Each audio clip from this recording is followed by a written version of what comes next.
Just get this set up.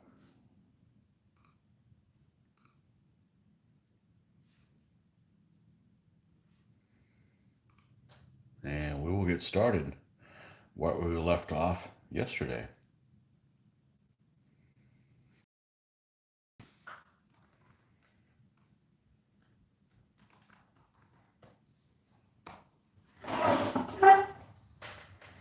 All right.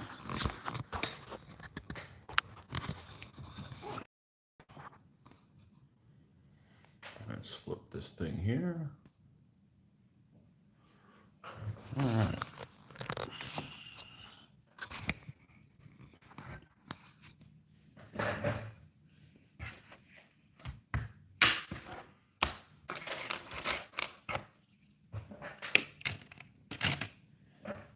All right, we're going to leave this stuff out, even though it's kind of a clutter type situation. Because we'll use these colors. I did come back and look at this area at a different point yesterday and realized I had left the magic juices open. So let's go ahead and of course they evaporated.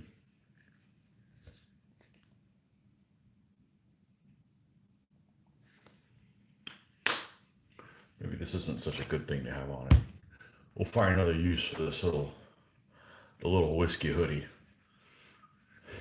All right.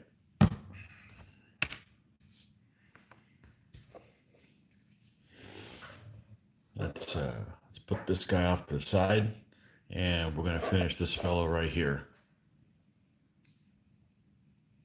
That'll leave us only one night left, and then we're probably gonna jump on the spearman. It's either the spearman or the saloy that we're gonna do next. But plans apt to change at any moment, unfortunately. If you guys listened to any of the feed that I did yesterday, I mentioned in there that on Friday night I got together with Mitch and we put together what our schedule for running games at our next show is, which is coming up in September. Lined it all up, and within hours of me posting that, of talking about the video, it already changed. So, I changed, I don't know, for the better maybe.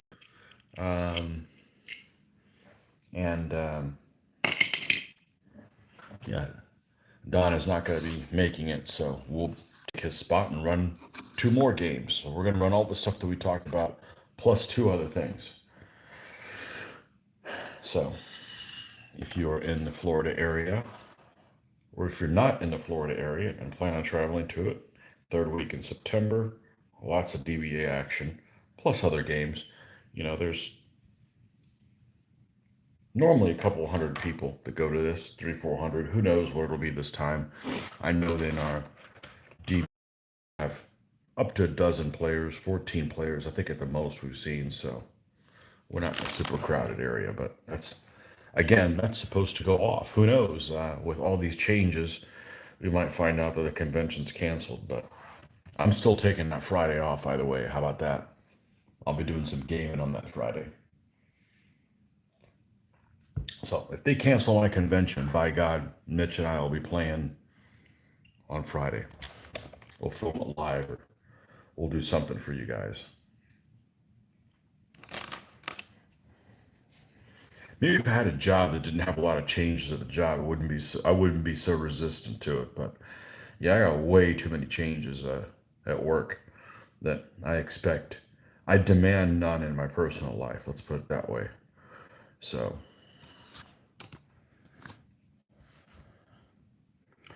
all right. So we've got this guy has a surcoat on.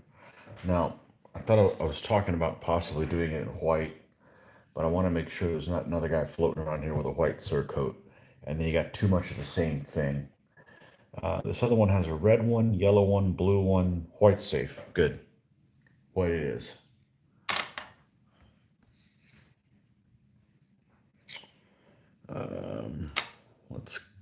Let's start with one of these grays. This one right here. Let's start that as a base.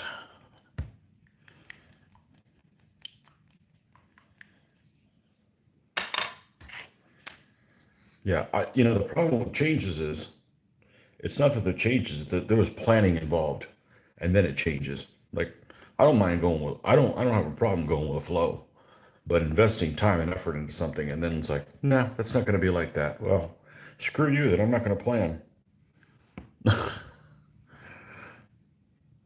So I like to not plan in my personal life because there's a lot of things you can't control. But if you're forced to plan and then things change, well, as one of my sayings that I've come up with in the last couple years, I don't know, maybe somebody said this before me, but I had a revelation and I came up with this saying. And it's just because you don't value my time doesn't mean I don't value my time.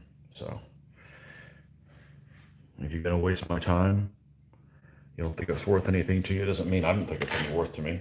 I'm not going to.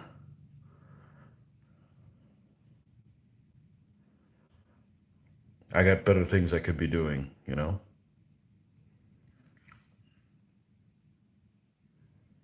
right, let's cover this and the base color.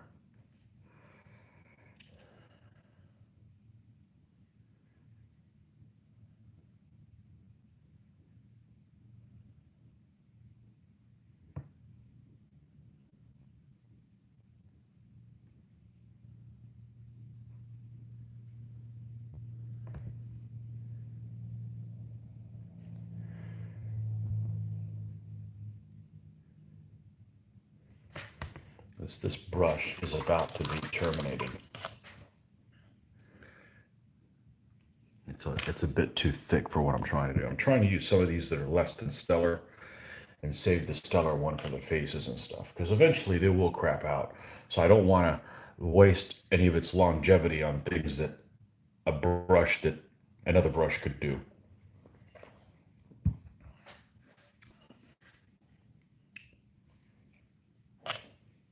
Huh, where'd my paper towel go?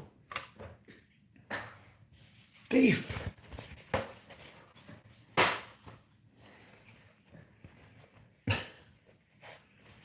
Okay.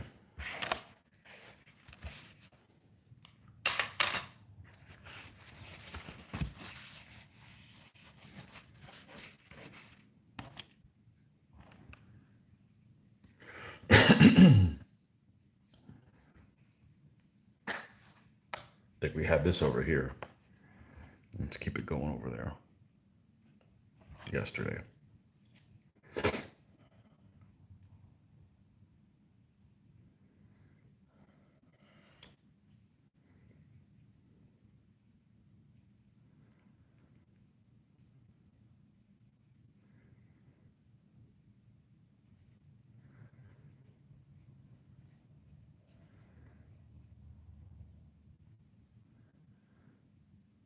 There we go. We can get in here better.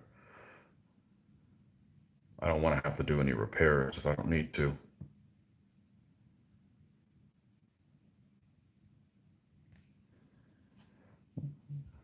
People starting to wake up. Welcome, welcome. Or just got done with lunch or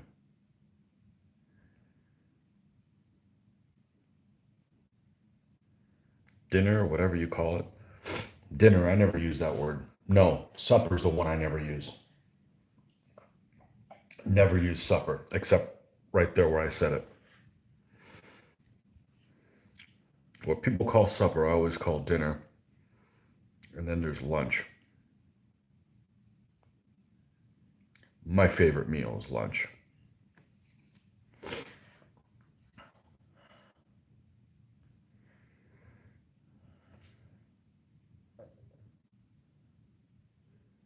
Breakfast is just an appetizer.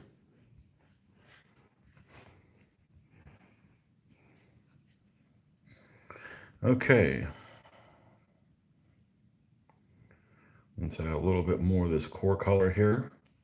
I'm about ready to ditch this, put a new one in there. See if we can make one more night out of it, and then when we do the spearman, we can be done with that.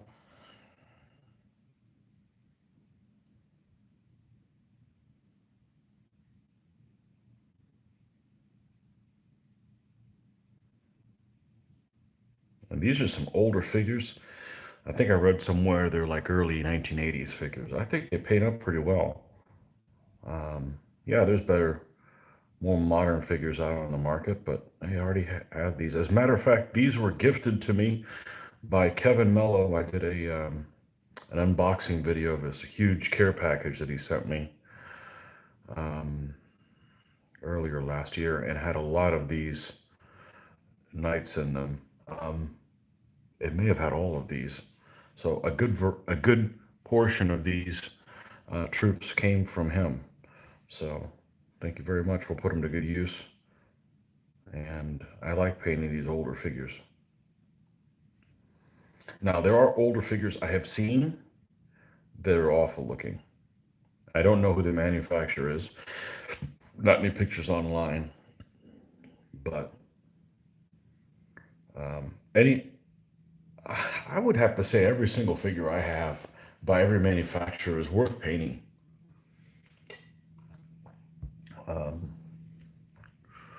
They can be made. These guys had issues with their lances. They were bendy. They were bendy was the problem. Yeah, they were thick, but I don't have a problem with thick lances. They were just too bendy. So I was going to put all this effort into painting this figure. 2 games in, I was going to break a lance, or it was going to bend, and as soon as I bent it back, it breaks. So I'm like, let's just replace them with pins and be done with it, and never have to have that issue. So I've got my army that I've painted the most, that I've played with the most. There's ones that are coming close, but the ones I've played the most is the Armenians. They've got almost 80 games in with them. They have cataphracts that have needles for their contoses, and I've never bent one or broken one, or poked a finger with one and drew blood. I mean, there's lots of people out there. You guys know who you are that are afraid of using pens because you'll poke your finger. All you got to do is run it over a metal file a few times. And I mean, a few times, like 6 times, and you're done. You never have to worry about it. And they're extremely durable. So I'm a big fan of them. You can even get through TSA with them. You can. I traveled to Historicon with some my Polybian Roman army, and well, this was a while ago, 2007. I flew up to Historicon with them, and as I'm through the line, I realized, oh crap, I've got steel pins in my as used as lances for my Triarii. Hope they don't confiscate my figures. Good morning, Mr. Stack. Thanks for coming by. But they didn't confiscate my figures. I guess they weren't worried about me taking over a plane with a stand of Triarii.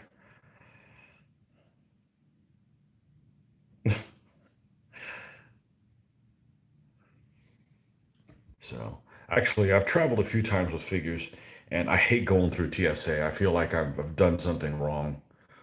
And I don't like being questioned, and I don't like being held, because I figure the person that holds me has a worse criminal record than I do. So it's like, who should be holding who down? But anyhow, so anything I can do to make that process easier, it's all the better. And it's easier to get through there with figures because you entertain the people there. It's like, oh, what are these guys?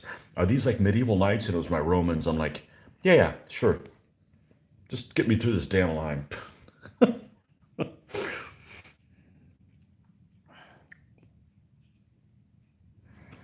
Just get me through the line, please.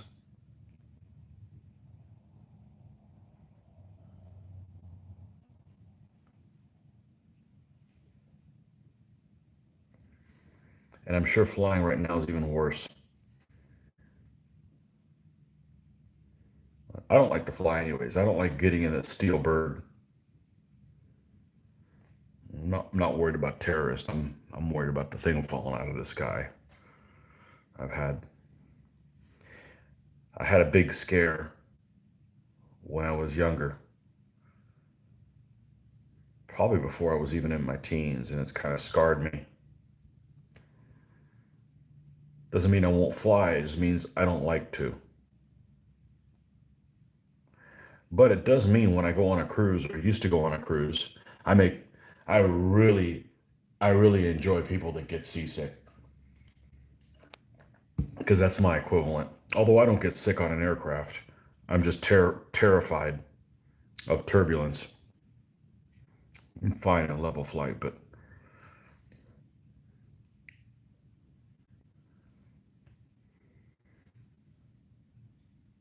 I do not get seasick. Hey, my ancestors came here on a boat, not on a frickin' bird. Okay, so we got that built in.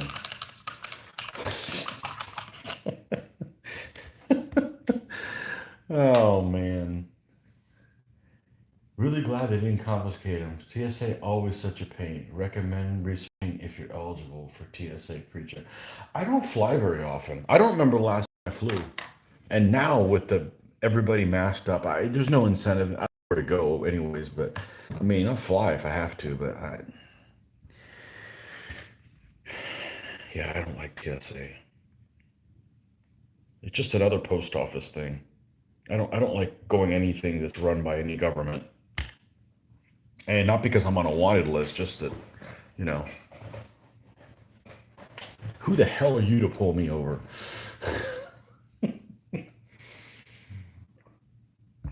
When I haven't done anything wrong. So I got the United States Postal Disservice story gets even more interesting. I ordered something for my daughter on at the beginning of June, and it got shipped from Washington State on June 11th, and it was supposed to be here on the 16th, and it still hasn't arrived. And they still haven't given me an update of when it's going to be here. It's been what, a freaking month, and she's leaving tomorrow for a week. How much you want to bet it shows up tomorrow? Exactly the last day, that one day later than she would get to see it. So then I have to be tortured by not having her open it for a week. Hopefully, it doesn't arrive until she gets back. They don't have to deal with that. But and meanwhile, we ordered something. We ordered something. I went on Wednesday over to Mitch's house, and he ordered something for one of the games that we're going to run at Huracan, and it's supposed to arrive on Monday, right? And it arrived. I got updated by Amazon that it's arriving today on a Sunday. So yeah, like I said, I don't let anybody talk shit about Amazon. Those jokers are on the freaking ball. They deliver when they say they're going to, or a day early. So yeah, there's a lot of stuff on Amazon that gets made in a country maybe you don't need to buy things from. Hint, hint, nudge, nudge. But you can make that decision when you're looking at the item where it comes from. But the shipping, man, they got that down.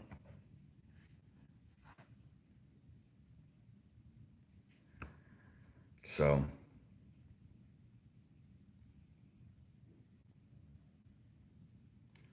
actually, last person that delivered something in Amazon, I was at the house when they did, and I thanked them for it. Had a nice conversation with a person that worked for them. So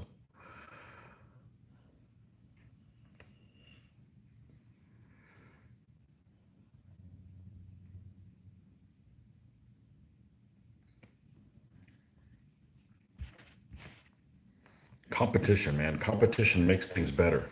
Well, it should. So why don't we start another postal service and see which one can do a better job? I guarantee it's the next one.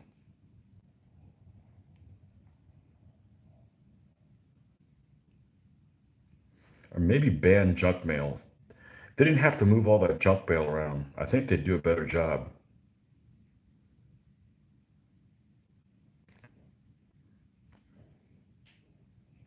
That's what I call them now, the United States Postal Disservice.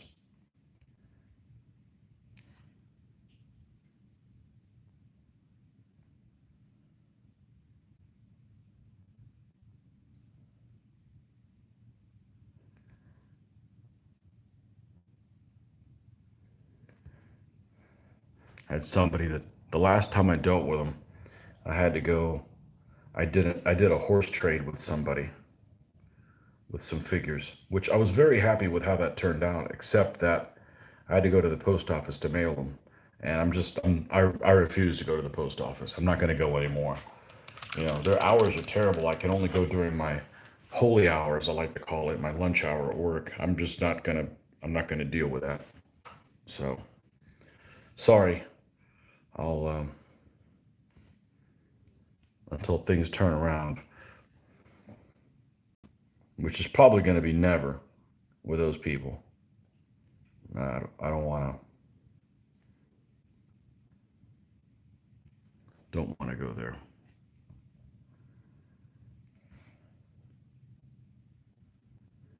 All right, working our way to white, and it's probably going to be a dirty white type color. You know, the painting week begins. Excellent, superbus. What are you working on, John?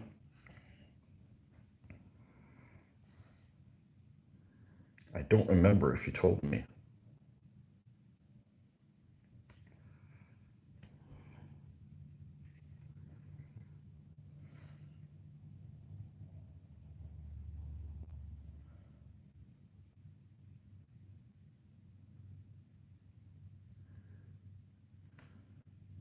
I'd like to paint other things, but it just doesn't make sense.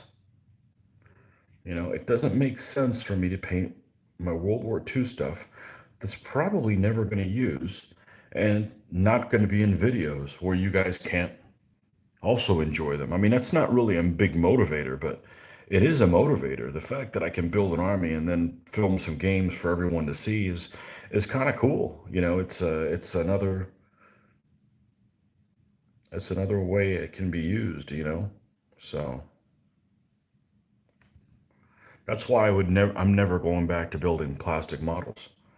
You know, you build them and then well, plastic models that only sit in like a display case. First of all, I'm not that good at that. Yeah, I'm better than some people, but no, there's some wizards out there, and no point in painting something just to have it sit there. I want to use these, make vroom vroom noises or whatever it is, moving around the battlefield. So, seeing them in action. You're gonna do a whole Theban 15 millimeter army this week. You're gonna go with Zyston? I have one of those. Mitch won as a Theban army at a tournament, and he goes, "You paint these." They came with like a camp, and he kept the camp. He's like, "You paint the camp for me, you can have the army." Sold. Of course, I've done nothing with a Theban army, but what's that? What's that guy's? Epaminondas, a sacred band.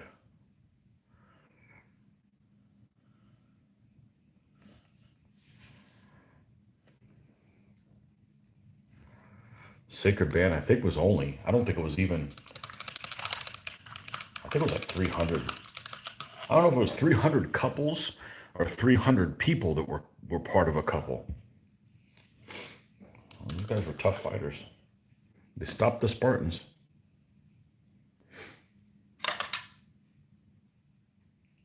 Oh, Museum Z range. Cool. I saw some of those. Joe has an army of them in person. And I want to say that their renderings online aren't accurate. And I mean that in a good way because I think the renderings online make them look more squat than they really are and make them look like they almost have the same face. I don't think that's the case in real life. I think in real life they look really, really, really good. As a matter of fact, they had those little donkeys I took a liking to. There was I did an unboxing video on some of his stuff. Yeah, that stuff looks really good, you know. Good morning, Mr. Smith.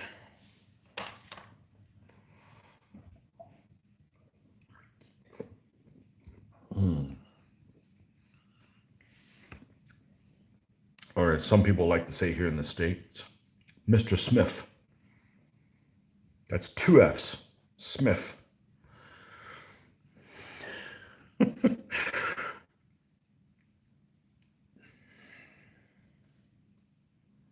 Is that the most common surname in the English language, Smith?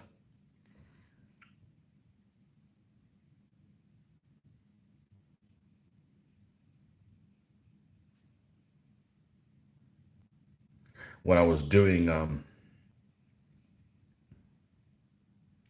some German names for my World War II guys, I put the surnames of all my soldiers on my World War II stuff. Maybe I was just being ignorant, but I didn't realize that Germans also have Smiths and Millers, and they have trades last names as well. And of course, their names I don't recognize, but they keep coming up many times. I thought that was pretty interesting.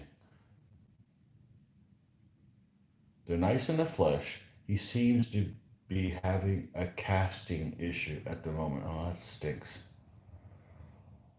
There's a lot of repetition to it. Smith? Smith is the surname in the English language. You're related to everybody.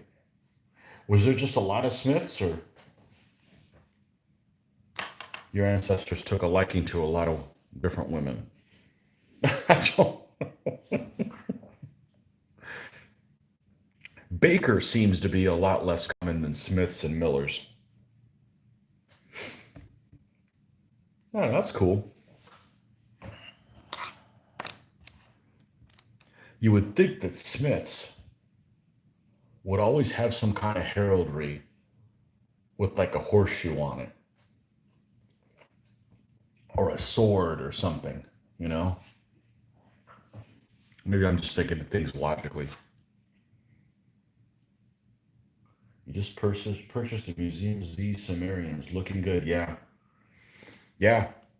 Joe's figures, hopefully got some of those donkeys.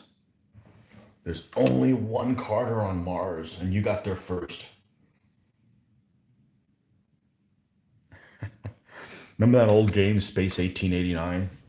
Used to make miniature figures for it.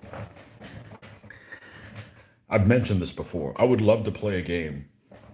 Okay, I think I would love to play a game. There we go. Because some things sound better than they do in practicality. I think I would love to play a game where it's set in 1889, 1890, 1891, 92, something like that.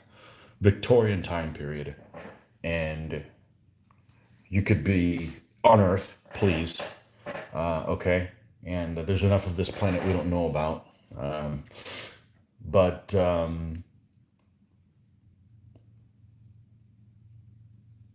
Frank Chadwick, yeah, that's all of my rules I used to play were by Frank Chadwick. Um, what was I saying? Oh, I'm looking for a color for this thing. I would like to play a game in the 1890s, something like that. Like Sword in the Flame, right? A game like Sword of the Flame. But it wasn't so British versus natives, but you could have British versus French or Prussians, or wait, no, they're Germans by that time period. Early Germans, all those European colonial powers with native troops fighting over, with mixed type agendas. I think that would be cool. Unfortunately, they don't make a lot of those figures. They might in 28s, but like I've said before, I can't paint 28s. I'm not going to live forever. If I was going to live forever, yeah, I'd paint 28s maybe, but they just take too long to paint. I'd have to do them in 15s, so I think that would be cool because you never know who would be on what side. You could like double deal and stuff like that. I think it would be interesting. And if I ever got back into naval wargaming, which looks doubtful because I can't do everything, I would I would get that time period stuff. Nope, I already can't do this. It's too close to this red color. Right. Let's punt.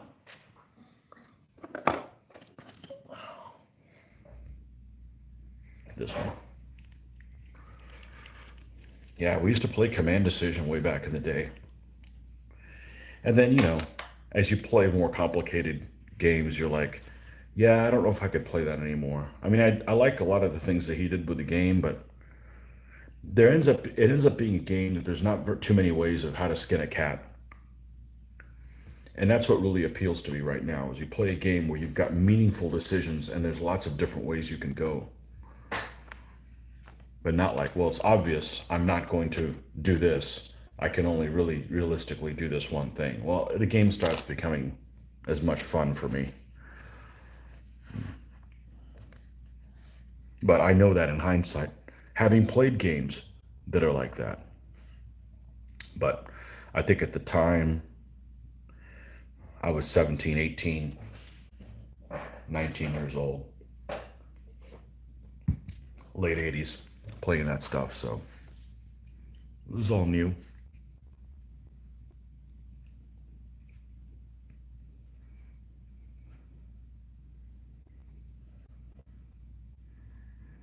Hindsight is 2020 or 2030.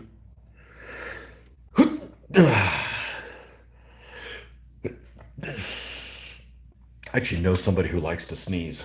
What a weirdo.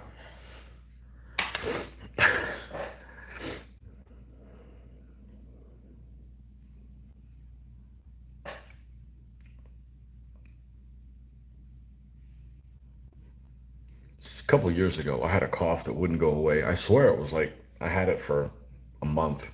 It was just a stupid dry cough for no reason.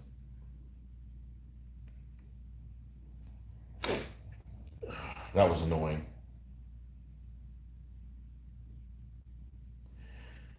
Similar time period, however, not strictly European, saw a website with Russo-Japanese war miniatures in 50 millimeter.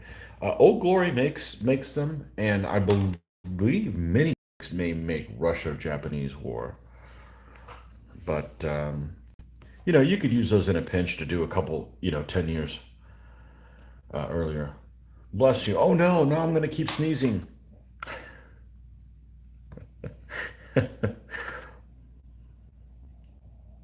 What's the story behind that? Is it a medieval thing that people thought where you sneeze that you lost part of your soul or something like that?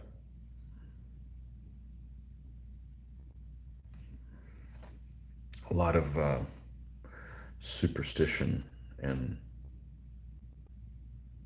history.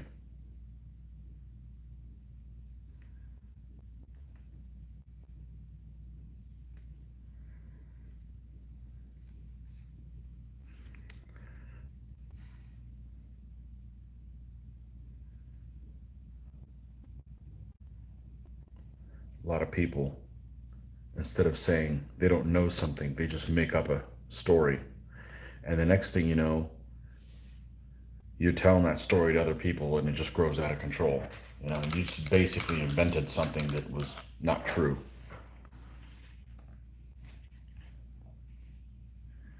I think that's probably been the same case throughout history. There's always been that going on.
I was actually looking forward to going to Historicon this year to possibly have a Winsor and Newton brush to buy.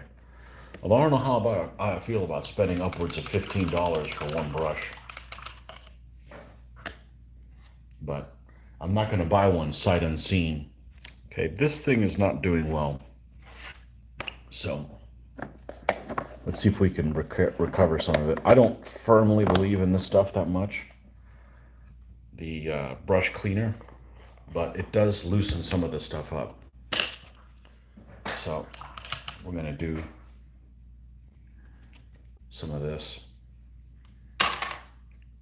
because this thing still has shape, but it's trapping paint on there. I think we all do crappy jobs of cleaning the brushes, but these damn Chinese things are so cheap. Well, I'm going to have to take better care of my next batch of brushes because I'm not buying these anymore. These were, I think, $10 for, no, I'm sorry, less than $4 for 10 of these particular brushes. And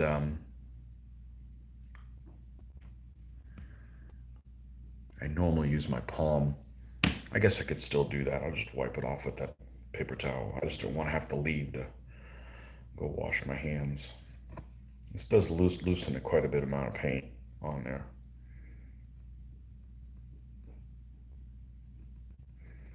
But yeah, I think I've sourced what my next brushes will be, and they're from Germany. I saw some on Amazon. They come from Germany, and which there's not very many options. They pretty much all come from China, and these German brushes.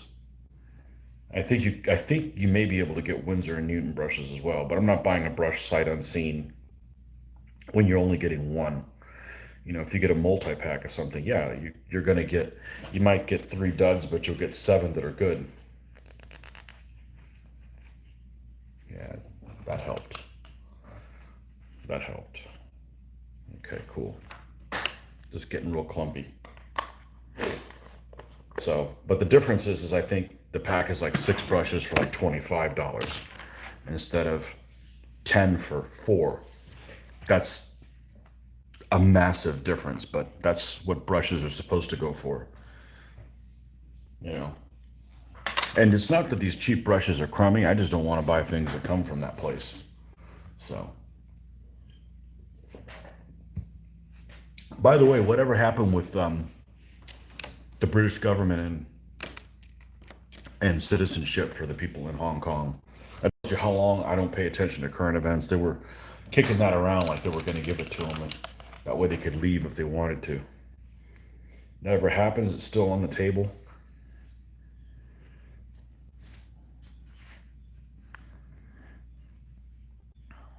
I don't watch current events. A lot of war gamers in Hong Kong.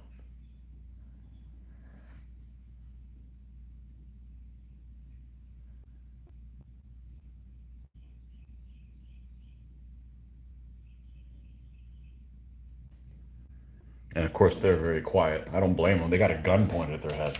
I would be too.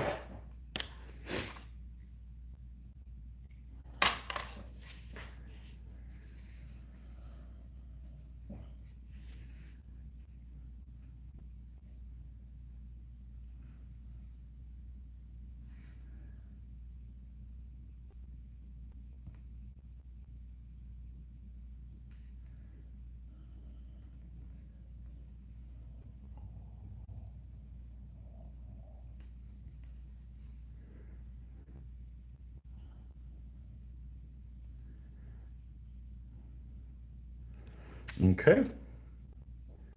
Back at the saddle.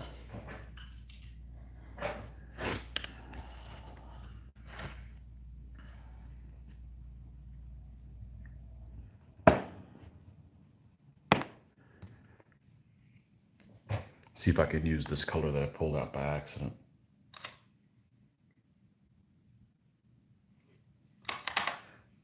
Dirk, welcome. Welcome back. The man from New Zealand.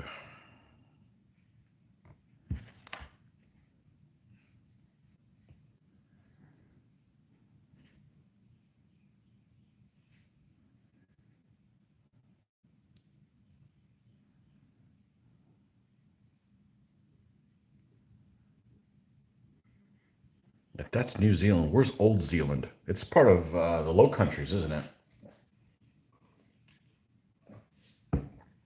Pretty sure.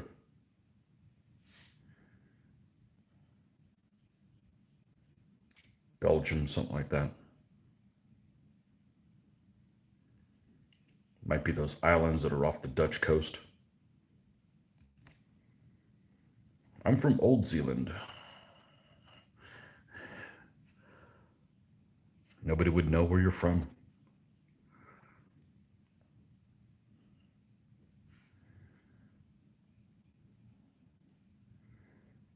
Yeah, this brush has seen better days.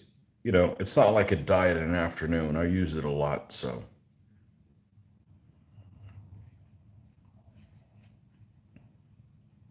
You know, the thing about cleaning brushes, when I first got that master stuff and I realized, okay, yeah, but it's not all that in a bag of chips, is my time is worth something. So I could be painting things or just go to another brush because, you know, this time it takes to clean a brush could be a while. You know, could be doing something more productive instead of that. No, I don't think we're going to use you anymore for any of those detail type things. You don't get thrown away though. You get moved over here in the less fortunates. There we go. There's always another one waiting in the wings. I got plenty of brushes. And then on top of that, oh, we don't need that. I got two more. Oh, I got two more of these things. These I actually picked up from, these I think were 50% off when I got them. So they normally retail for $7 and they were 50% off. Because the other ones I used to get from Walmart and I don't go there either. That's a different issue. They tick me off. I want to treat citizens like children. I'm like, I'm not going for it. I'll shop somewhere else. That's the beauty of freedom. You just you can spend your money where you feel like it. And then I picked these up. These were definitely 50% off because they normally retail for $20. But this is it 10? But these don't say where they're made, which probably means they weren't made here. But these are the last brushes that I bought. I don't know, maybe probably almost 2 years ago. And since then, I'm going to make sure I know where they're made. Because I can, you know, if you can't afford to do that, then I get it, you know, but I'll try to make decisions if I can.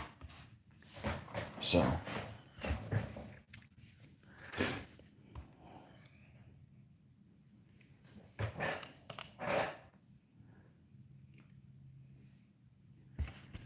okay. And it's not because of quality. It's just I don't want to give them my money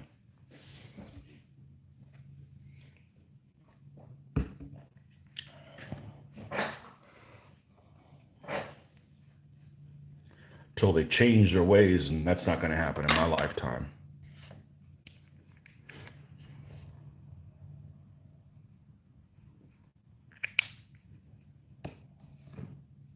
I picked up a I went to a store and they had some tufts that looked really cool. This was like about a year ago, maybe 6 months ago. And it was Games Workshop tufts. And they make a pack that's irregular looking tufts. Zeeland's a province of the Netherlands. Aha. Old Zeeland. I wonder if that means the land in Dutch. Where do you live? Where do you live? In Zeeland? Well, I know that. I mean, we all live in Zeeland, but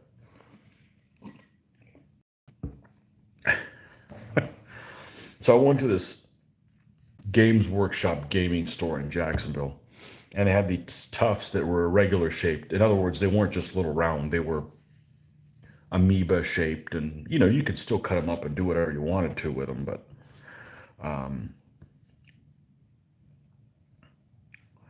they had them there, and there was Games Workshop, so you know they're expensive. Which is, you know, the important thing is that something's not a poor quality. Because if it's poor quality, then you're overpaying for it, no matter how much it is. But I flipped over, which is what I do now. I look at a product at a store and see where it's been made, and it was made in China. Games Workshop stuff made in China. So like, why? I mean, you're already they're already really expensive. So I put them back. I didn't buy them. I would have bought them if they were made anywhere else other than maybe Yemen, Iran, any terrorist type places. Pretty much anywhere else, I would have been fine with them being made. Make them in. I see a lot of stuff being made in Indonesia now. So just make them anywhere else, folks. Until those places start misbehaving as well.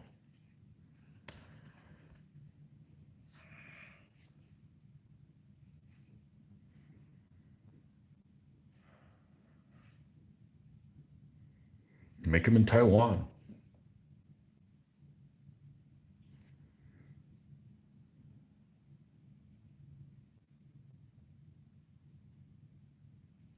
South Korea, there's no hobby stuff made in South Korea, is there?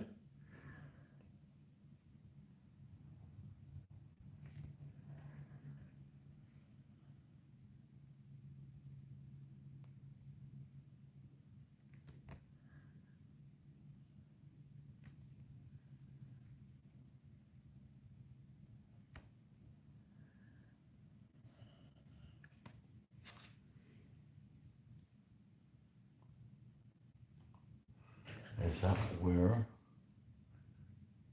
Zuida Z is? I have no idea what that means.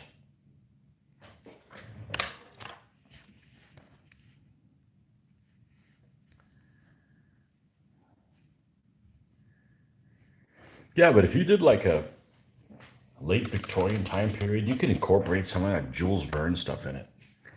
I think it would be cool if you did like naval wargaming in that time period. You could have special rules for the Nautilus. Wouldn't that be cool?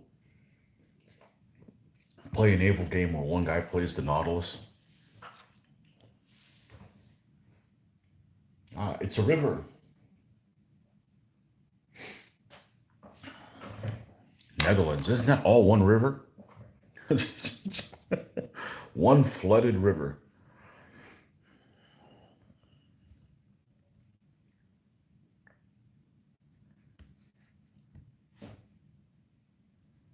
Netherlands has to be like Louisiana as far as sea level. But they have tulips instead of mosquitoes, so probably a better place to visit.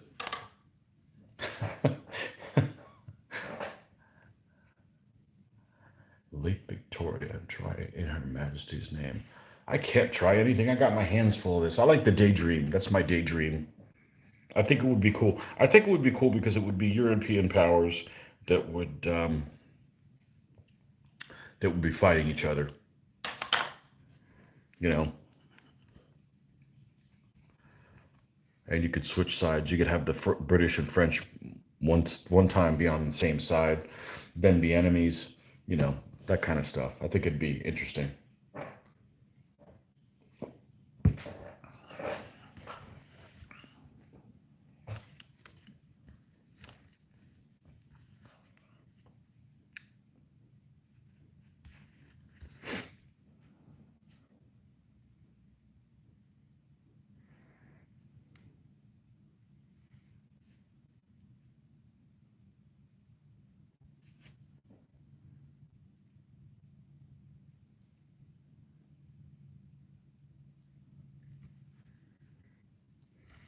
Now, if I was unemployed, well, I wouldn't be able to do this. But if I was retired, okay, maybe.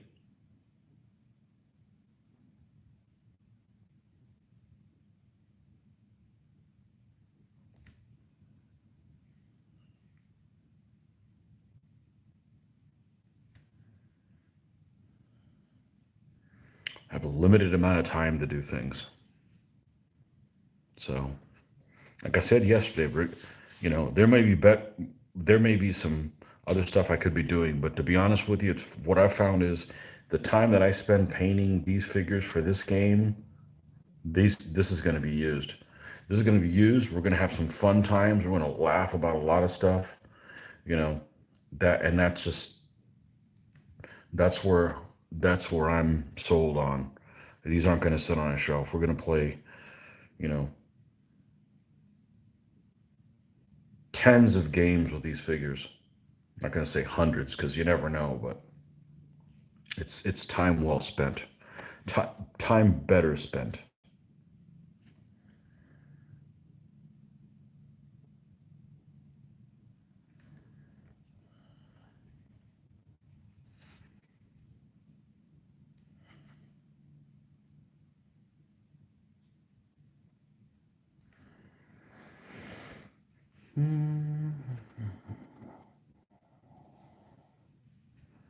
Well, I managed to take one lawn mowing day and turn it into two. I did get a chance to mow the lawn, but I didn't finish before the rainstorm. The monsoon hit, so I'll have to go back out there today and clean up the rest. But it still felt good to do something about it. This grass was getting too high, so.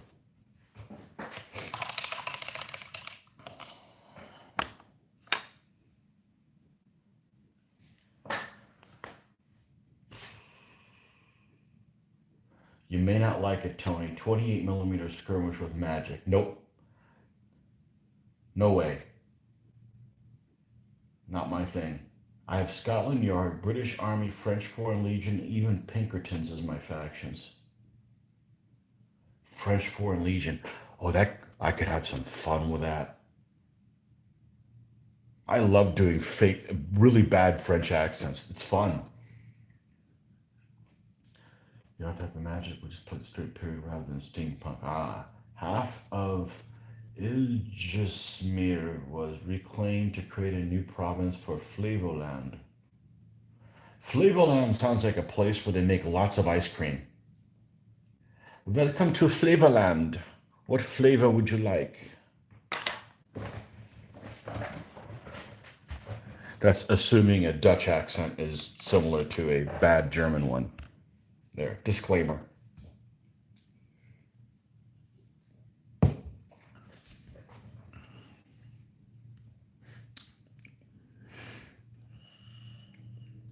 Okay, so this guy has a face mask, huh? With like little holes there for his breathing thing. We could paint that helmet.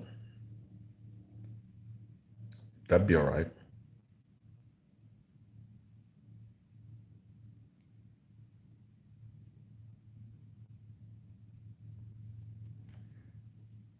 Okay, we're gonna paint the top of his helmet red. You want to do his face shield yellow? Yeah. Okay, done. Sold. Let's get to it.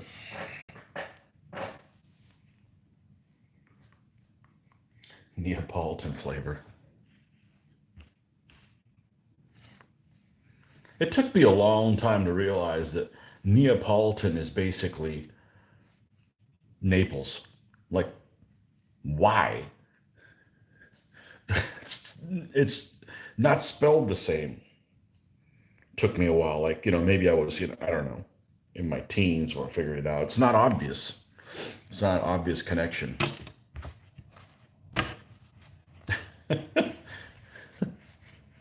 Some people don't make things easy, huh? Neapolitan ice cream. I'd always leave the chocolate. I'm not a chocolate lover. I don't like chocolate things. There's very few things that are chocolate that I care for.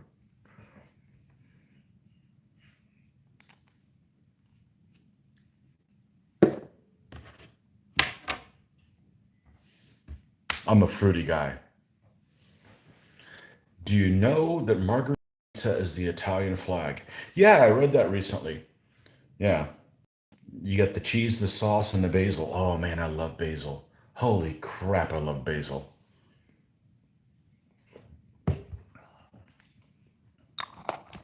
I still love olive oil more. I love olive oil.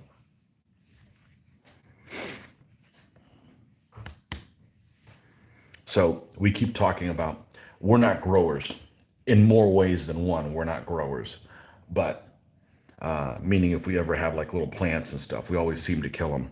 But I always want to get a little, as you guys say in the across the pond, a herb garden. I think it would definitely have basil in that. Mint, although let me say mint takes everything over. Basil, I think I read somewhere, I think it's basil that mosquitoes don't like. So that would be really good for Florida. Although they're not really bad. I mean, they were bad yesterday because it was a swamp here. But I pulled the wrong red, didn't I? Yep. No, no worries. I wanted to use a different one. Yeah, let's just use that one. Screw it. Let the fates decide. Yeah, I think it's basil that mosquitoes don't like.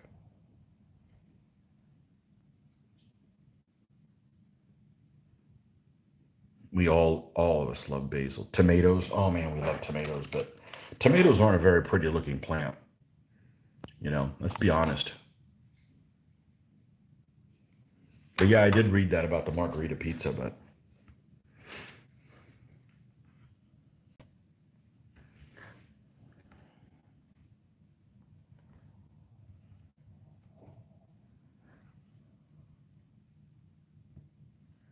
and the Mexican flag came before the Italian flag.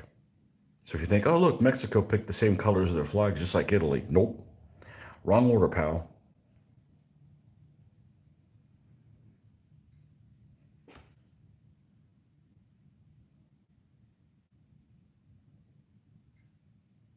I may not do the yellow face shield, but I'm gonna do the red top of this in red. Because the other guy that has a flat helmet is just totally metal colored. So there's no point in having them both that way.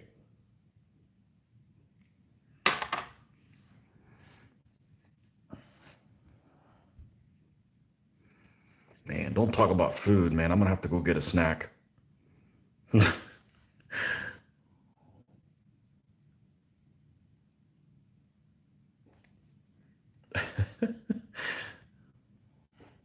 It's never too early to eat. I already ate before I came on here. It's the first thing I do.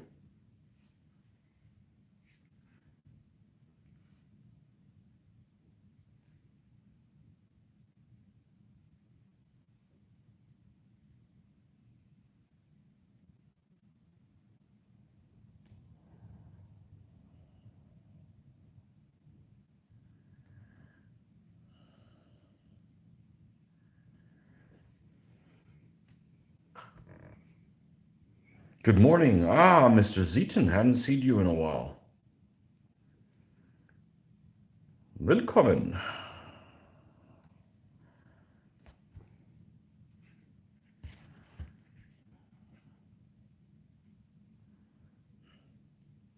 Let's see how this turns out. I'm not loving it so far. I can always punt and say, you know what? I don't want it. We'll just make it metallic. But this guy looks like his helmet should be have some color on it.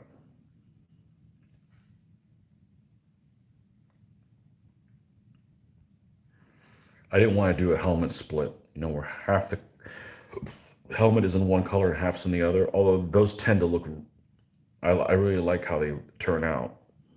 I've got one of my Hungarians has that, and a couple of my Burgundian guys have that, and I really like how that turned out. But I can't imagine that medieval paint's going to stick to metal really well. But again, this is just sometimes it's realistic and sometimes it's interpretation of the artist.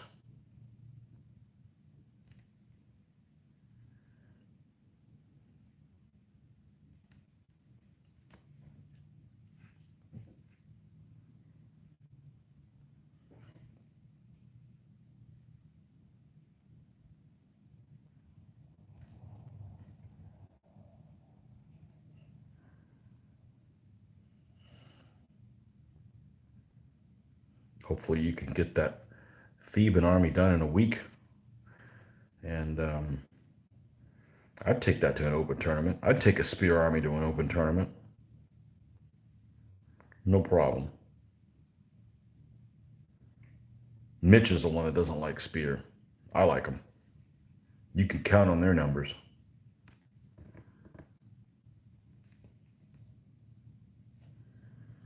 Okay.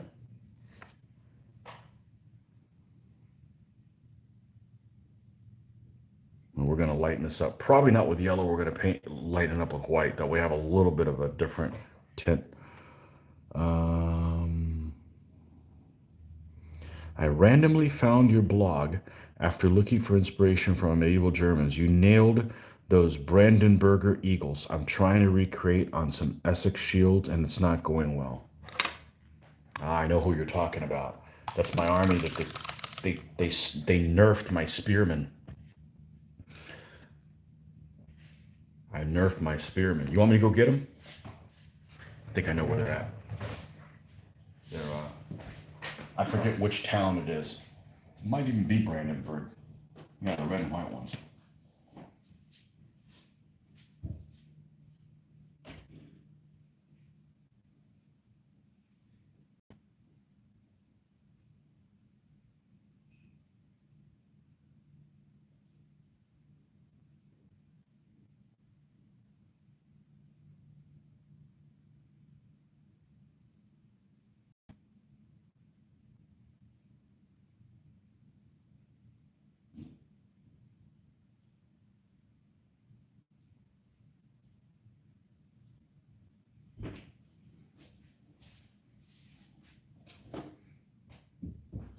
Some of those German cities have some of the coolest heraldry around, in my opinion.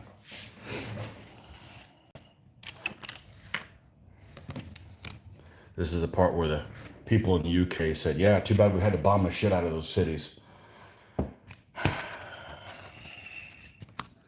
No, but this is, somebody was saying the other day they were part German. I didn't like that. Well, there's, you can do conflicts with Germany. It doesn't have to be 20th century stuff. These are old minifigs. These were painted back when I could paint in 20/20 vision.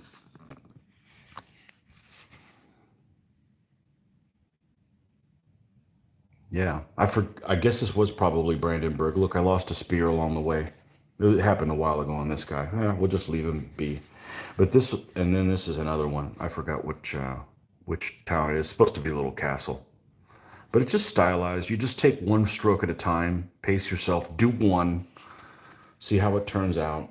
I think it's very forgiving. So, come on, where's the focal point? There we go. Yeah, just break down. It just has to give you an impression of what it is. Yeah, it's very satisfying, I think, painting shields, you know. So this was my German medieval army C. And in 2.2, they had two stands of spearmen, and they took them away from me in 3.0. So these only are in the B list. So at some point, I'm going to convert that German army into a late B list German army, and I'll already have these, and some of the other elements will morph into it. But yeah, I like my German armies a lot. They're cool looking.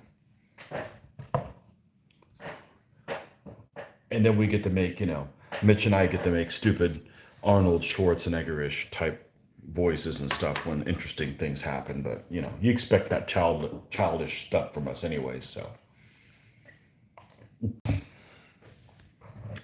I can't say that that's not a big appeal of play. That's one of the reasons I love playing DBA is because you get to, and there's just so much different nations and stuff, and do all the different funny stuff that happens. We just really enjoy it, you know. And we're old school, so we pick on everybody. That's how we were raised, not the new things, thin skin. Somebody might be offended. You guys get it. You guys are all my age, and we're here to have a good time. We like people from everywhere, so Even Chinese people. It's got nothing to do with the actual people from China. Chinese history is awesome. I love their armies. It's not going to give their government, their current government, any money if I can avoid it. But yeah, it's all fun. It's all fun and games, literally. Pay 8 at a time. Struggling the same buying some transfers. Don't want to waste 100 when I only need 4. Yeah. So try some a heraldry that's a little bit more simple. There's certainly plenty of them. I love painting the shields. I'm not going to lie to you. And they don't have to look perfect one next to the other. You know, they just have to remember the real ones are hand painted, and the people back then had horrible paintbrushes. I mean, unless you're somebody like Michelangelo, you know, they're not. You know, they're just peasants and stuff. You know, so but yeah, like this thing turned. I think this turned out really well. I could get closer with this, but I don't think closer is better. Well, maybe it is. Yeah, that's hand painted. You just take it one step at a time. I'd never painted a fleur de lis like that.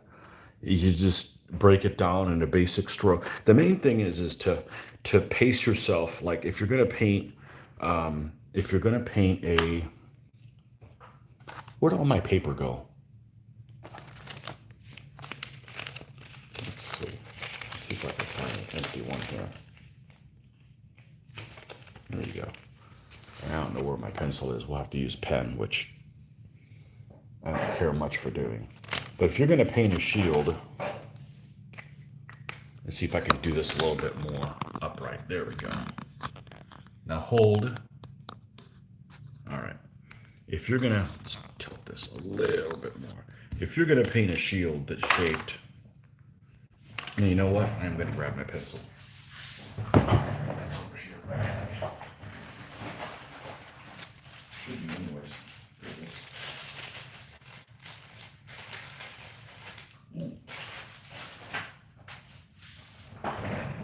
In college, I used a mechanical pencil a lot, and I've started going back to doing it. I'm back to making more mistakes.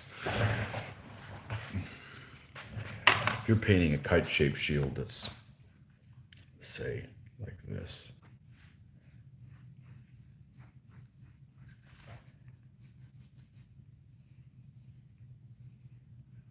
You know, I can't do it upside down, so I'll just have to show you.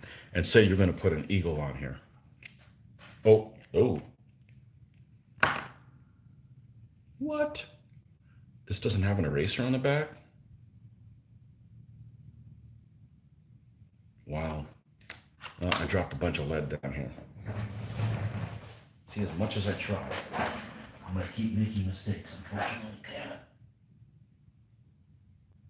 There we go. Anyways, as I was saying before I so rudely interrupted myself,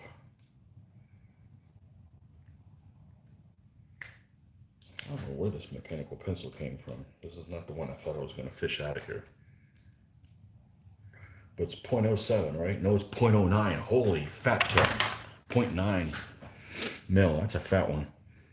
Okay, if you're going to paint something like this and you're going to do an eagle on there, before you just start painting whatever you want, you know, like put a little dot where the top of his head's going to be and where each end of the wing and like maybe the bottom, so you can kind of pace yourself. And then, you know, you paint a line like, you know, the body's going to be here, so you paint that.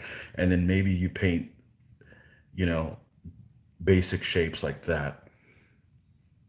Okay, and then once you have something like this, you know that it's centered where you want it. And then you can just start adding, you know, you could start adding the head to it, you know, and you could come over here and start building, you know the wings aren't going to touch the edge of the shield. So you could start building the wings however it is that you need to do. You know, you start with this, and now you know it's centered in your shield, you know. You do one and see if it works for you, and kind of keep it basic and then build it as you go. And you know, it should work fine. You know, break it down into basic shapes, but you know, don't start like painting the head over here, and then the next thing you know, instead of the head being in the center, it's off to one side, and you're screwed up. So get everything paced so that it's even where it needs to be, and you'll figure it out. Just take it one step at a time. It's a piece of cake, you know. And definitely use something like this stuff here, this airbrush thinner, or what's the other stuff that I had? Something that keeps the paint on your brush from drying out and clumping up and not giving you a smooth line across it. Where's this other stuff I used to use before? It's not as good. So in other words, it works something other than water when you're doing something like that to keep the, here it is. It's this flow aid. I was using a little bit of the flow aid as well. Just something to keep your paint, because you're going to be taking your time with very little paint when you're doing that. But I think that that is, that's kind of how I figured it out. I mean, I just kind of, you know, that's what I enjoy doing. I mean, I've figured some of this stuff out, and it's easier than you think it is, but sometimes you get painter's block and you're like afraid of doing something. I mean, even I get it. Instead of just freaking jumping in and figuring it out. But the pacing is important though, because you'll have this great design and it's over like 20% over more than you wanted to. And then, it's kind of like when you're writing, there's people you're writing on a big piece, like you're making a poster, and your poster might say, welcome home or whatever on it. So you start writing, welcome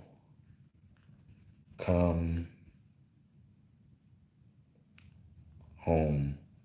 And then you're all the way up against one side, but you have too much space here. It's the same thing. You just got to pace yourself so you don't do all this effort and then you have to undo it all. So, yeah, just keep at it. You'll get it. You'll get it or you'll give up.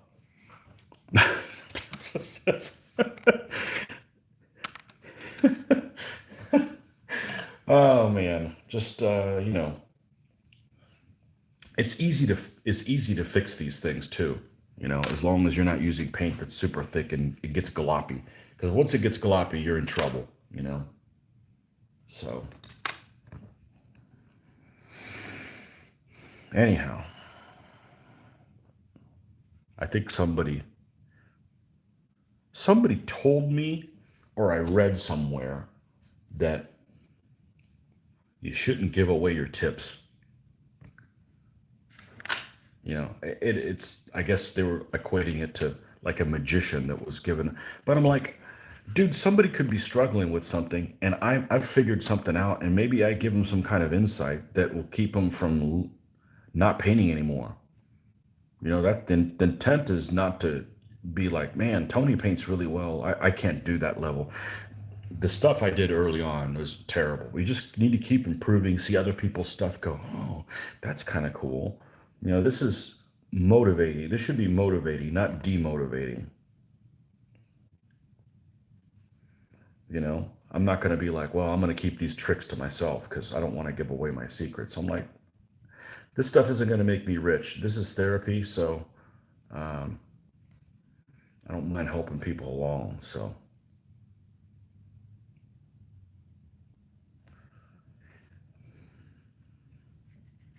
see, I got like a little piece of something in here that got carried along with it.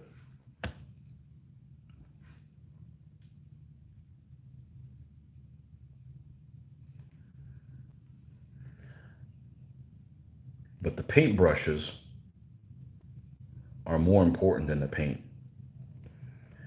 Like when I was a kid, you need to have those sets of those testers paintbrushes, or the worst paintbrushes known to man. Every single thing on them was nylon, and they didn't even come to a point. The end of your paintbrush was like the end of your paintbrush was like this,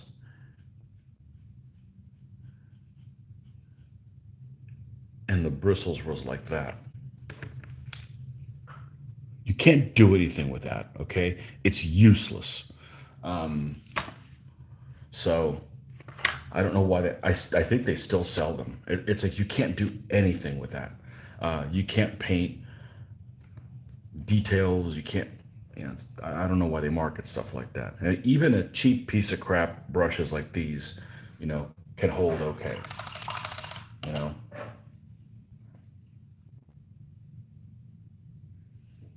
nylon brushes. No, no, no, and no.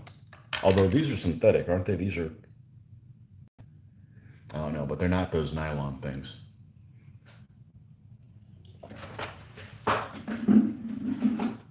Okay, that's done. There's my Starbucks from yesterday that I finished up today. Let's switch to water.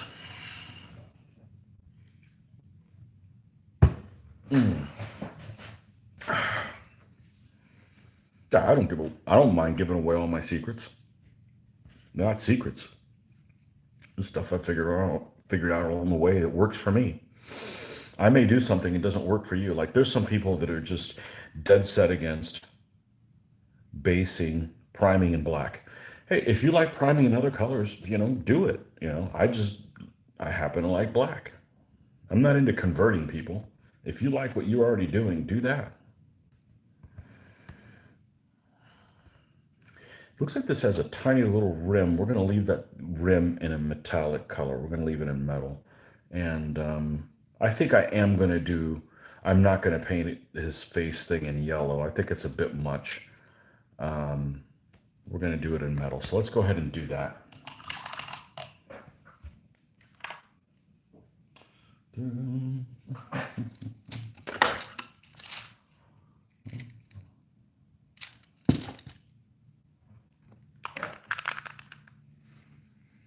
I got to buy another one of these and ditch this watered down fail of transferring this over. Because of course I've got to mix it, but in so mixing it, since it's so watery, now I make a mess in the top here that I have to clean from time to time. Not like I said, if I would have never done this, I would have never discovered their brush thinner. So it's a good thing I did. Now we go to the thin one.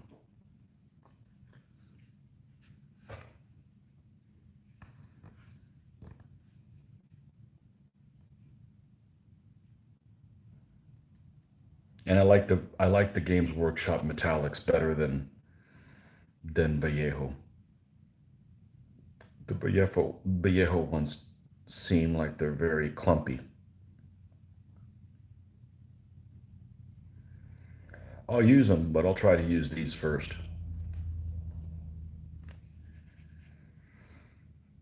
Even those Army Painter ones, which I'm not very fond of because of their consistency, not because of their colors. Their colors are great.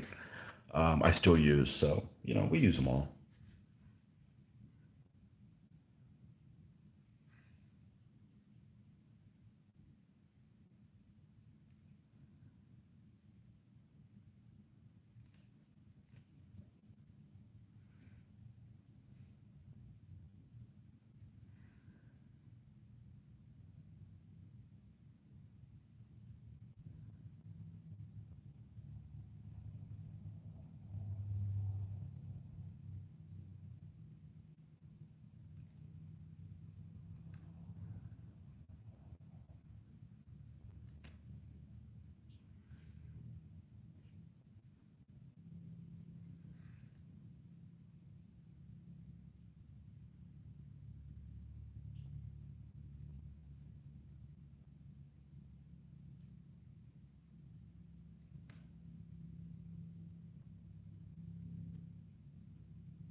Just like if you paint in midair, as I like to call it, that works for you, perfect. It doesn't work for me.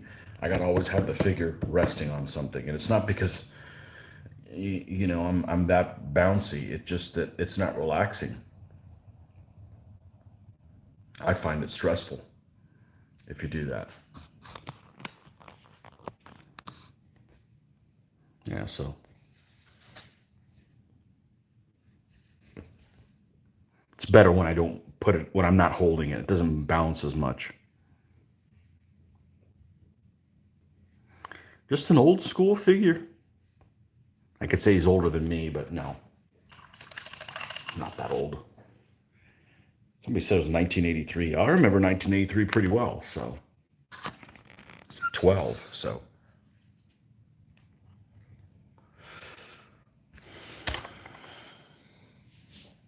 Back when the music was better.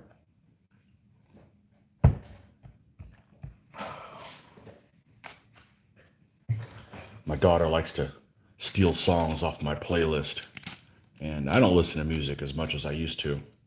It's not that important in my life. It is when you're a kid. But my daughter steals all kinds of. She goes, "Where'd you get that song from?" I said, "I got it off your playlist." I said, "Daddy, nobody listens to this stuff anymore." I said, "Well, not my fault. The kids weren't raised right. All the new music is new, and oh well."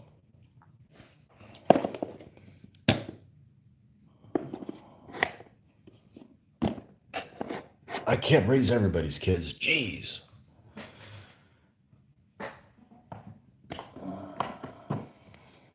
realize as I've gotten older, I'm like more entrenched in my ways and more proud of it every day. uh,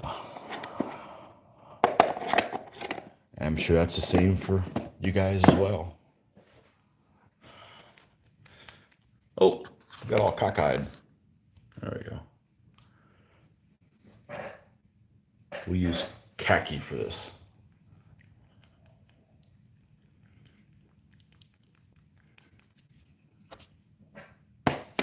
After we're done with this night, we got to clean this area up because, whoo, I'm encroached over here. Still the cleanest painting table. I see some painting tables that some people have, and I'm like, wow, okay, how can you think? And it's not that I'm a neat freak. It's just I need to have. I need. Oh, I see. El droopy. Okay, let's tighten that up. I need to not be distracted by extraneous things.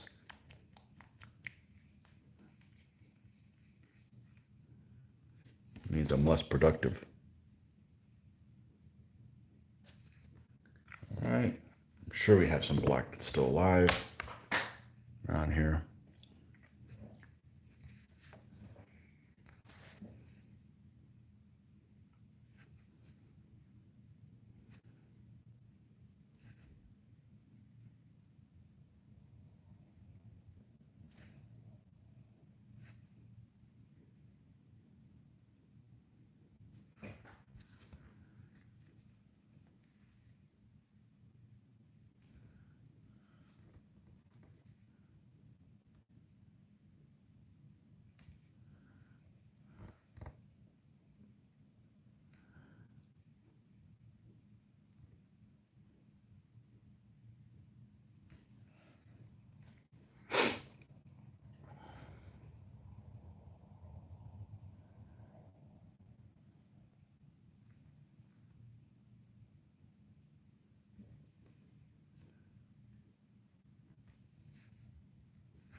So I've never been one to paint outside in or inside out or whatever.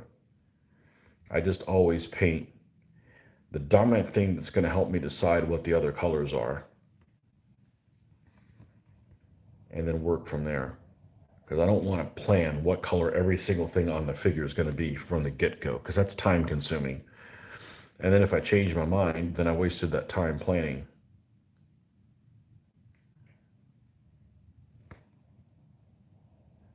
But I do try to paint, like the crest. It's important, and I know what I'm going to put on the crest. So let's go. It's why what I used to call paint what you know. You know what you want the crest to be, so paint that. And then like, well, if the crest is going to be that color, what color of the trappings of the horse will go with it, and so forth, and just work your way around that way.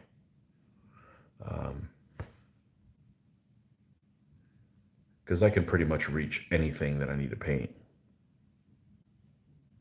So that's never an issue. And if you do it a different way, then do that. I'm not here to convert people. I'm not here to be converted by other people either. So I'm just here hanging out and partaking in some therapy that does not involve laying on a couch or taking a bunch of pills. Speaking of which, I gotta take my pill. I took it late. I should still be okay.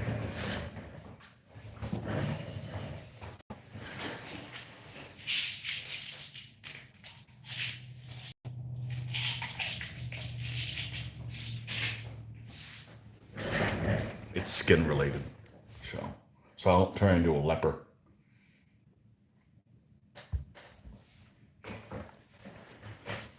It's working pretty good so far.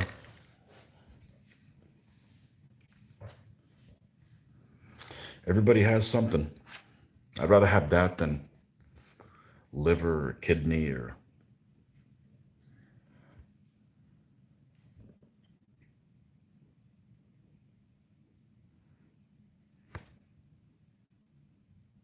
All right, let's bring this up a little bit.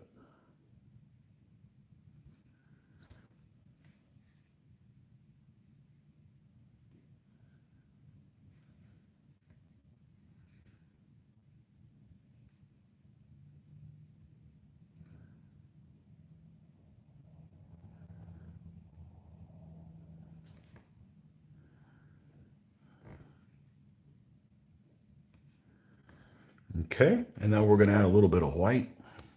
I said that wrong. White. There we go.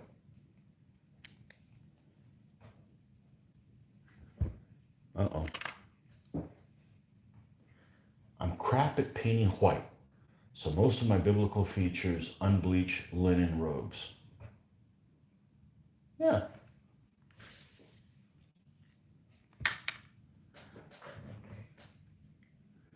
Somebody was talking about, we did a Sumerian thing and said, oh, it's a biblical theme. I'm like, well, technically, isn't Sumerians pre-biblical?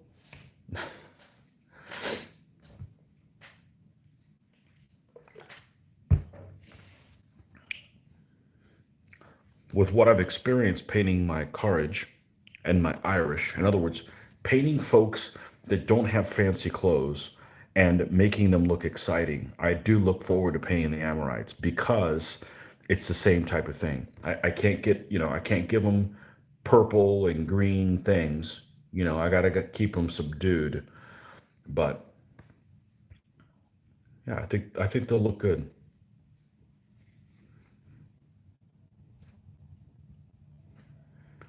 I think they'll look good.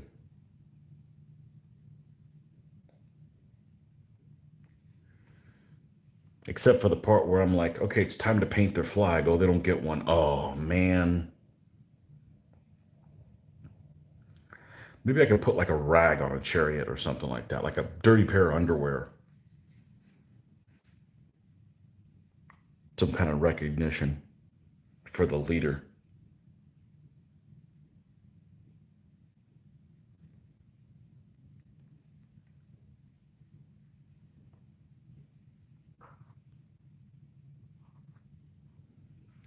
Your most color useful is deck tan. Yeah, that's a useful color. You never use white. I do. That's a final highlight. Like this guy's supposed to have white robes, but he never has white on him. Ah, I mean, white stuff gets dirty in a heartbeat.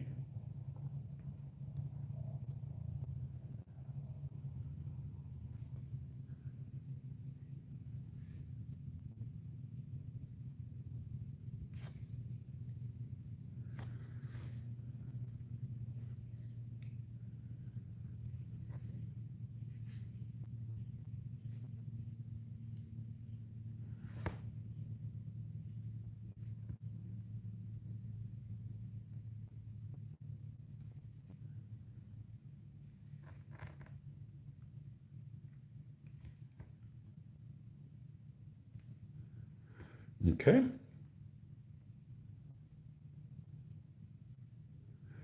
And the tip of this lance.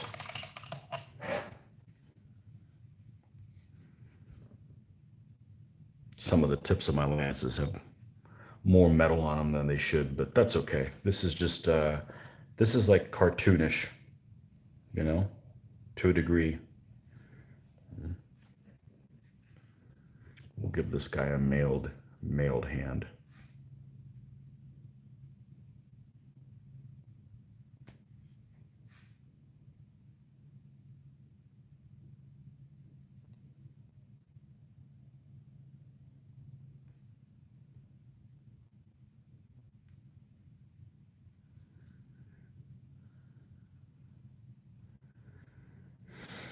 What am I missing? Oh, the color of the horse. I just avoided it entirely. Well, he gets a white horse. For contrast more than anything else.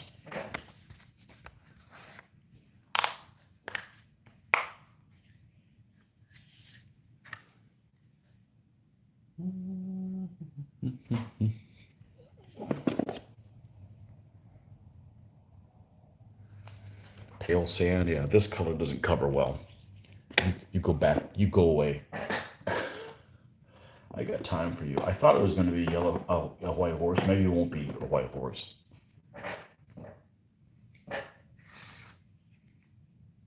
Maybe this one. Citadel do a Corax white.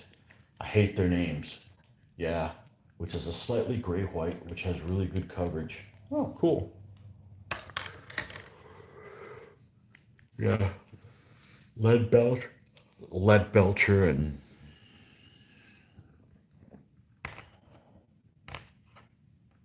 iron breaker, and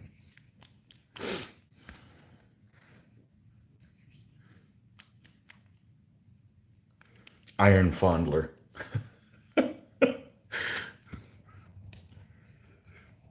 Yeah.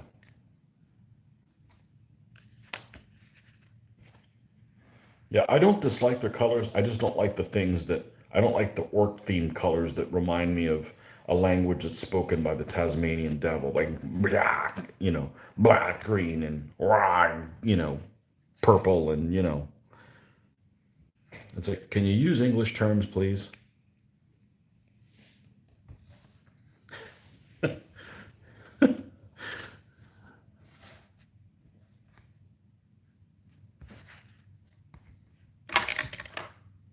Ballbuster blue.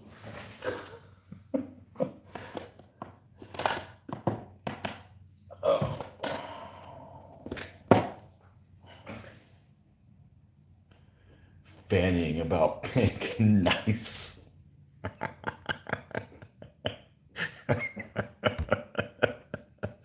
Nice. I love it. I've got a couple of figures I painted in pink, and pink is a fun color to paint. I want to say who is it's is it my Indian army? I think so. It's my Rajputs. I read somewhere that pink was considered a manly color in the Middle East or in medieval times or something like that. I thought that was pretty cool. Yeah, you don't want to make a whole figure pink, but pink here and there, if it's appropriate for like the cloth and stuff, sure. Looks good. Fanning about pink. Nice. I never did the little stirrups here. Well, shame on me. Is this color? Ah, it's all the way over here.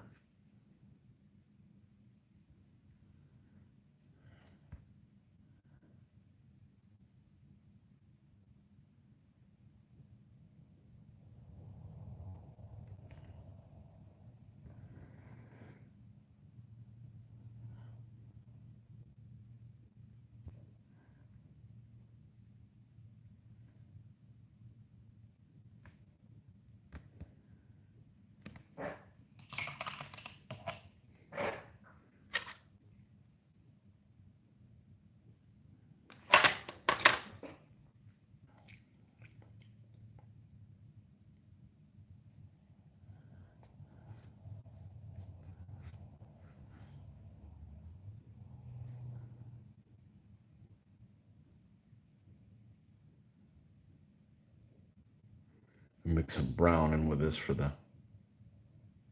darkening agent for the horse's legs. And we'll lighten up from there. Lighten up.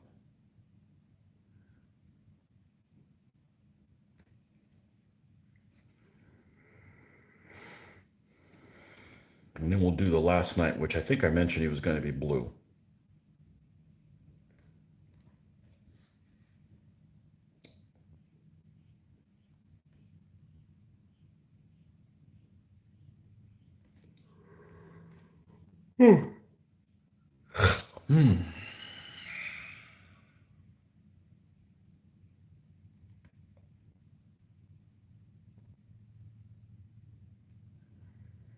Told Mitch we need to do a battle of the band theme.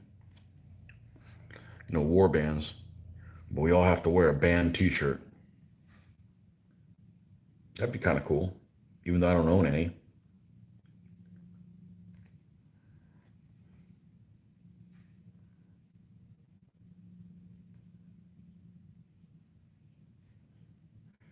I don't mind war bands if the other people are also tortured with having to have war bands as well. It's like we can be tortured together.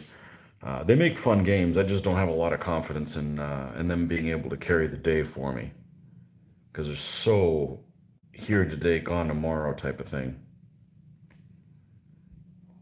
Much more than any other troop type.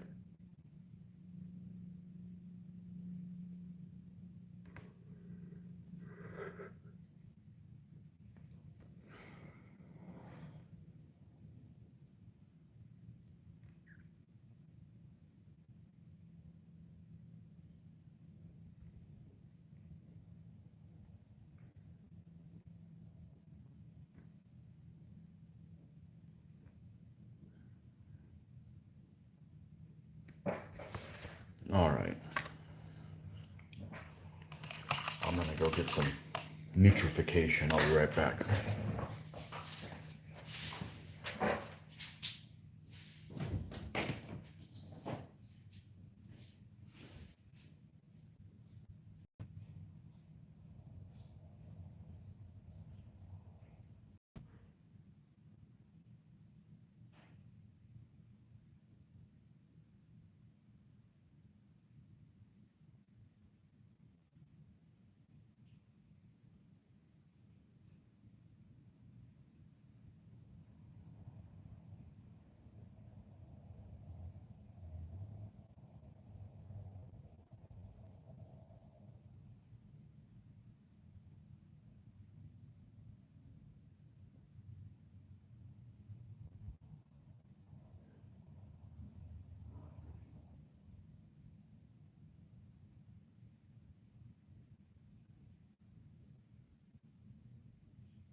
All right.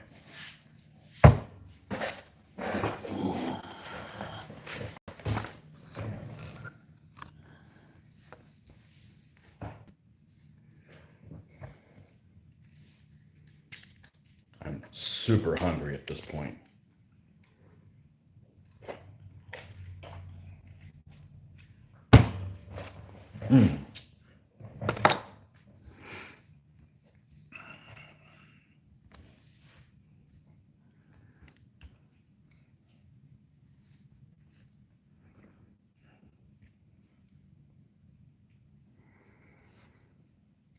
Where was it's here. this spot right here.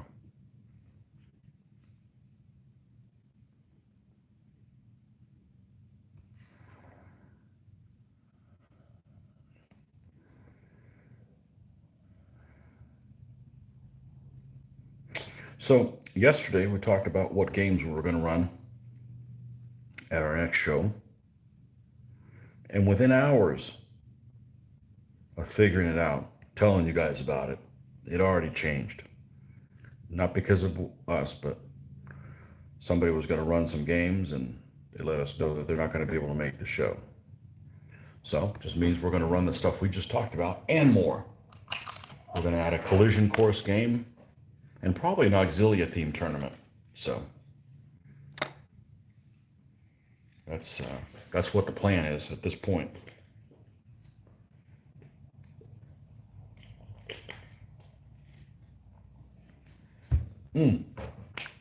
That reminds me. You guys know right off the bat I can't access it right now. What the minimum size of a camp is in DBA? Can you make a camp 40 by 40? I don't know where the hell my copy of the rules is. It's somewhere. If you guys had a copy of DBA rules, what's the minimum size a camp can be? Because if it's 40 by 40, I'm going to make a camp that'll double as a baggage. Because I don't have a baggage painted yet for collision course.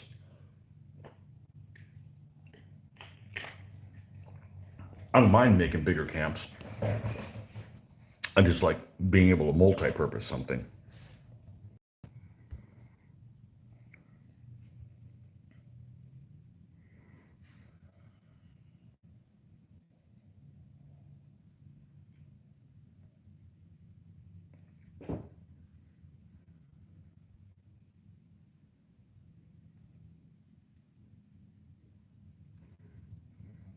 I don't think I'm going to split off from these guys and work on the Amorites until they're done.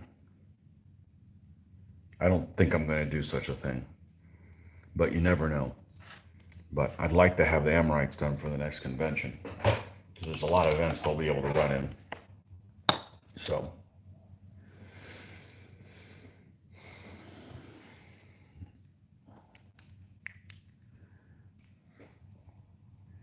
and I could make an Amorite camp and their baggage element by paying one unit if a camp can be 40 by 40.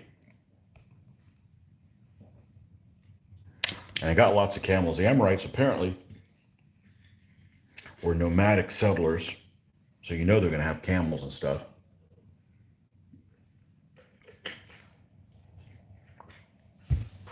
That settled in the cities and stuff.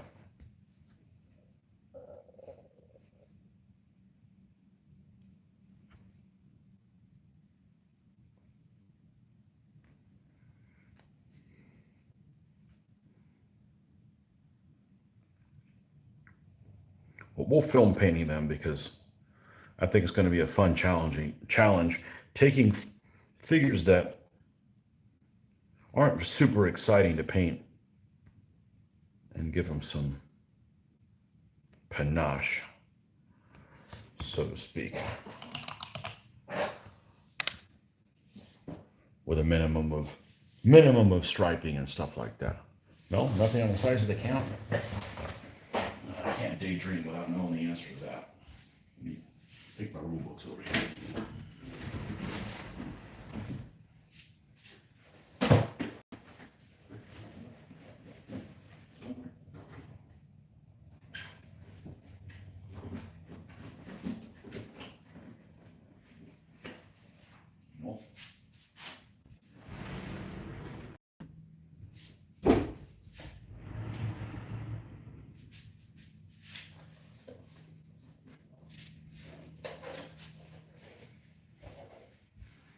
Here we go. I never use this. Well, I got the rules right off the bat. I made a photocopy of them. That's right, I did. Not to give them to anybody, just so I didn't destroy my own rule book. I never use this. Well, here's never using it.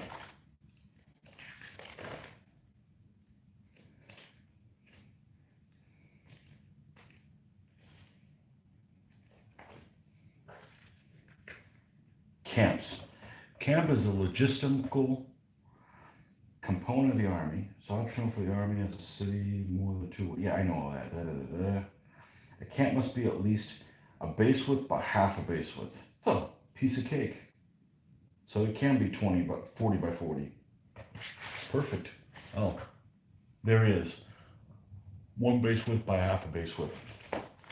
Okay, well, I'm gonna make mine one by one. And that should work great.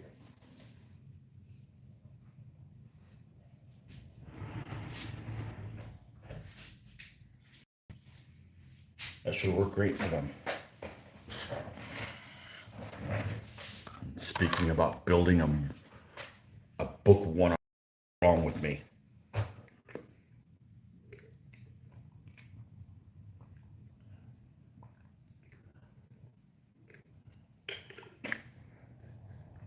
You know, before I ever painted my Irish, I looked at the figures and I was thinking, these guys don't look exciting at all.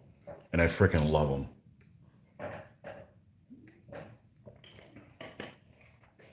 So,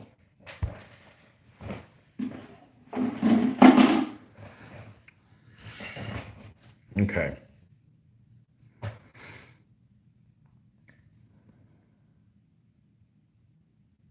Uh-huh.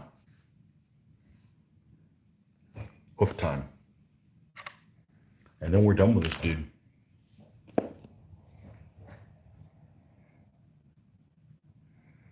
Yeah, I got all kinds of camels to use too. From, I want to say they're from Tin Soldier, like with packs and stuff on them. So looking forward to doing that. Good times ahead.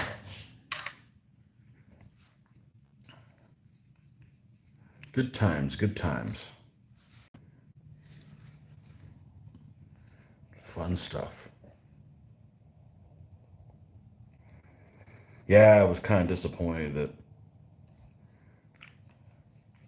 I'm not going to be able to do the idea for the camp because I got my Amorites and Ammonites mixed up. You know, I'm not very well versed in the Old Testament. Good morning. Will I be painting the war wagon after from Mirliton? I'm not. I don't have one. Um, these guys are going to have the litter general. I'm probably not even going to paint the knight general because they can have a knight general, but the whole point in this army is to use the Pope and his entourage, and I'm going to paint him on a 40 by 40. I'm not going to make that big oblong thing that creates weird combat situations that don't make sense. I don't mean from a blocking standpoint, just the fact that you can only be contacted by one unit on a side, and it's weird. It seems like a rule that's been kind of shoehorned in. War wagons, if I end up doing the allies for the Italian city-states, yeah, I'll build a war wagon for them. I don't have a problem getting the Merlaton one as long as it fits on a 40 by 40. I don't want to build two base with deep stands for like war wagons and stuff. They just don't behave right in the game. It's not a how it looks issue. That they look fine on a deep one. You get lots of opportunities to make diorama type stuff, but in gameplay they're just weird, you know. So yeah, I don't mind building that or making my own. I believe I've got a war wagon I can convert it in one. So, but that would be for the Italian city-states. Can the Papal Army have one? I don't remember if they can, but no, I'm not planning on it. And this army's going to have litter general. I'm going from memory. I don't have the list right in front of me. Litter general, two knights, two spear, three Saloy, two solid crossbowmen, and I believe a fast horde is I'm going to build them. I already have a slow horde, a solid horde. I'm going to build a fast horde. They're infuriated peasants, so we got to find guys that look really angry and put them on there. And that's what the Army's going to consist of. As far as I can tell at this time, there, I'm covered. I covered all the bases with that. We're going to do the Spearmen next. Spearmen are going to have some papal stuff on there. Oh, look what I forgot to do.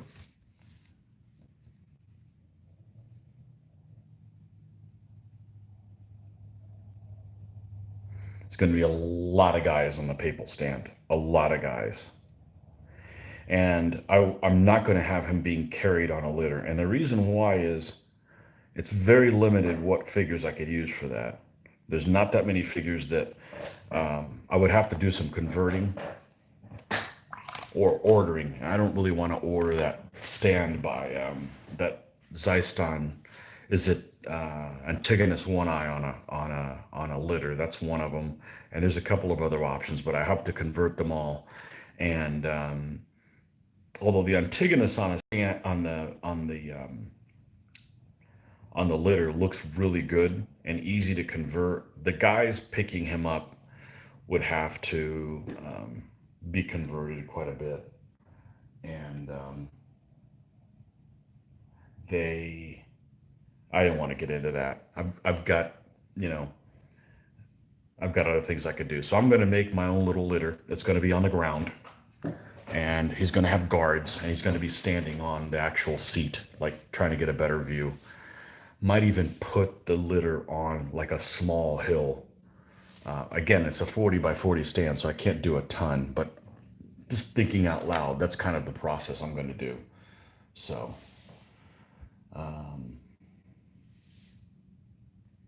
missing out on the war wagon. But I have to order it, and I don't really want to order one item, you know. I'm creating this army basically out of stuff I already have, so. Can the Papal Army have a war wagon? I don't know that it can. We have other war wagons already. I just want to use a litter in battle so we can show you guys some weird stuff that happens with the litter rules. I think this guy's done. I'm going to call this guy done. So.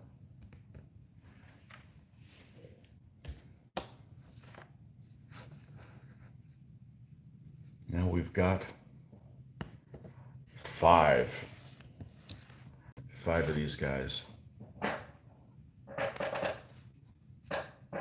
Ah, yes, the creaky chair shows up. Oh, that tiny little shift.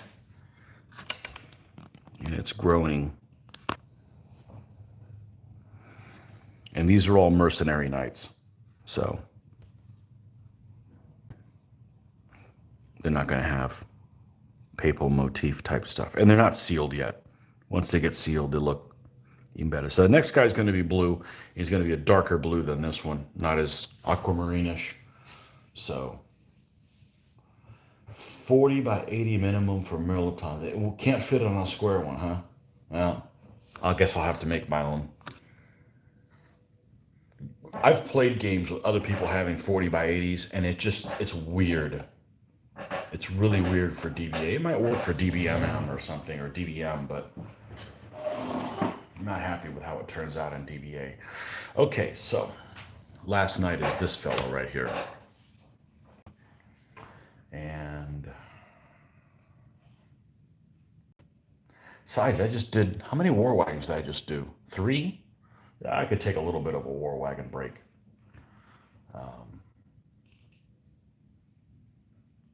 Let's go to Mirliton's site and go check out their shields. That's where I've been stealing ideas from. Well, I could spend a lot of time doing research, but which I enjoy doing, but come on. And Fossalta. Let's see. Well, here's a yellow one with, all right, let's see. Bolognese Knights. Oh, that picture's not any better. That one's got some kind of an animal on it.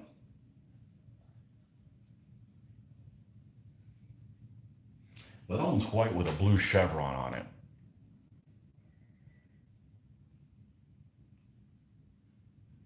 But that looks just like the one I did for my what's his name? Edward the Bruce, right?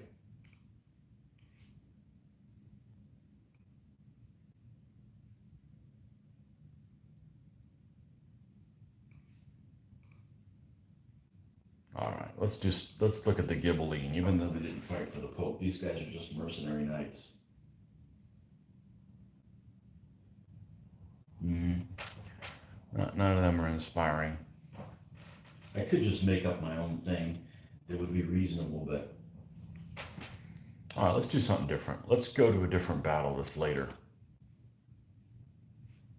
This isn't where they're at. We need to go to.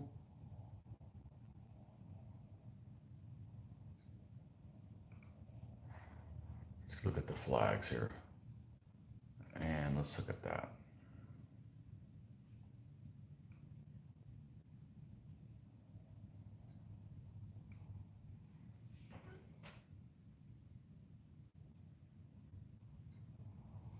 We could do one, but that's a dominantly red one.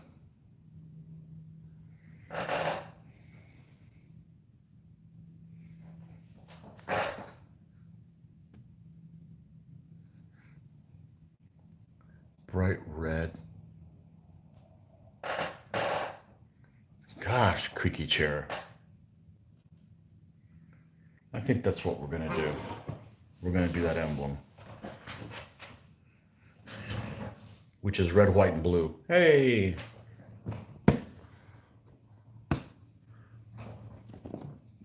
Get a mid-color blue.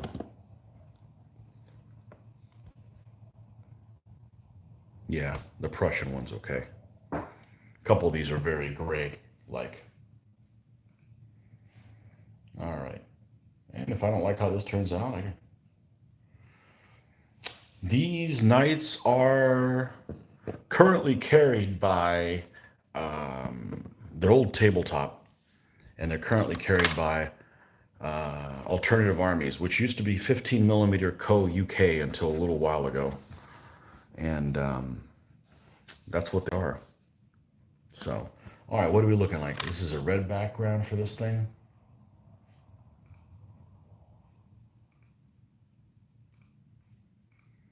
Oh man, what happened to my page? Oh, there it is.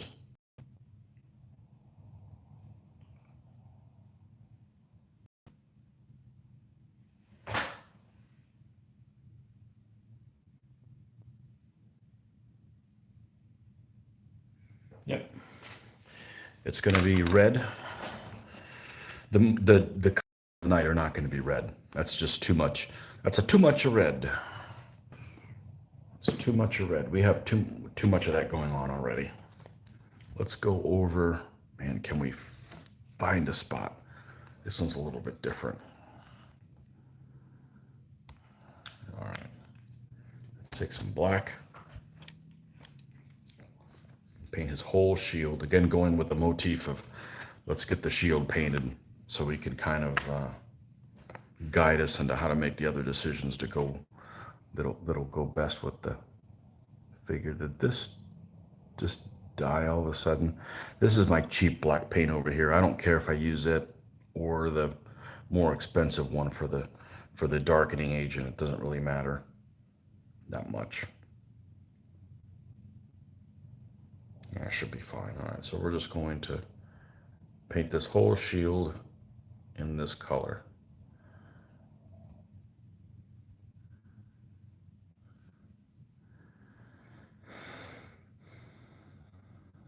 He's got these like little tabs here at the top of his armor. We'll do them in red as well.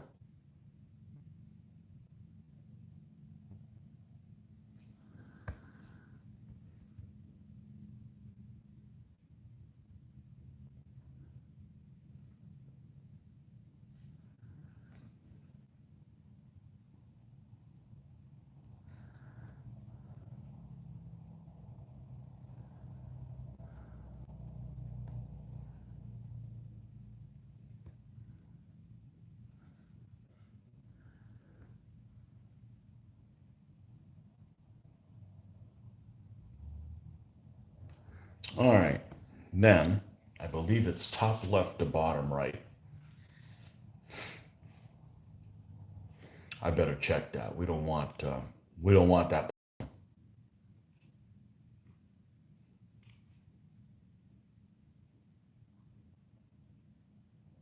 That is correct. That is correct. Okay. Things placed on there where we want them to be. And let's switch this back to this. And there we go. All right. So we got white that's alive there.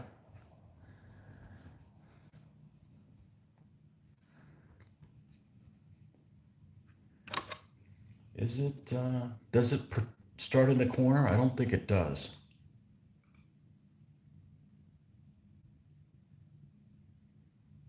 Yeah, it kind of does. Okay. Let's take some of this.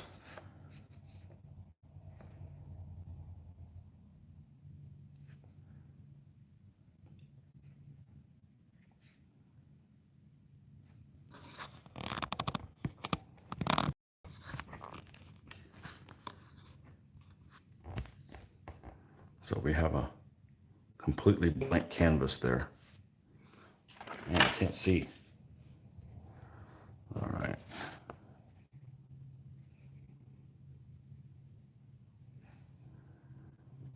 And we're going to drop a line from this corner all the way there.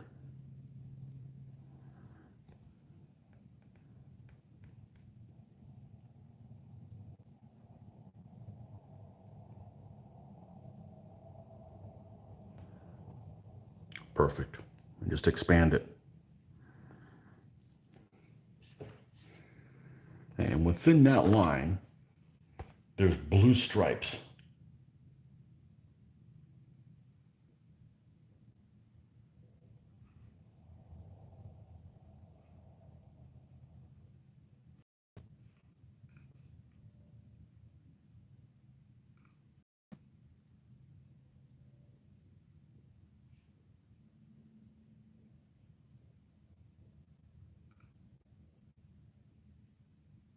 Come on.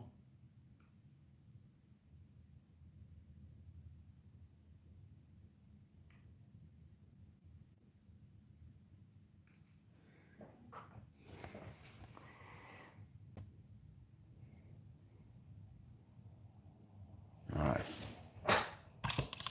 So let's grab our blue. Probably don't need to darken this much.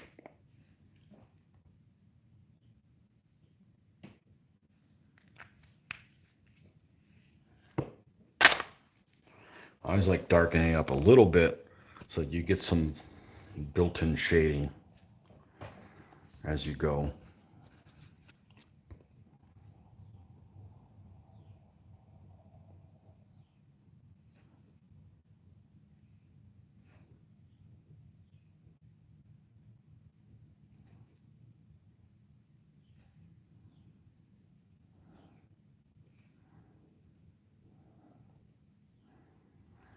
So when you're doing something like this, I find a midpoint up here. And it's kind of perpendicular.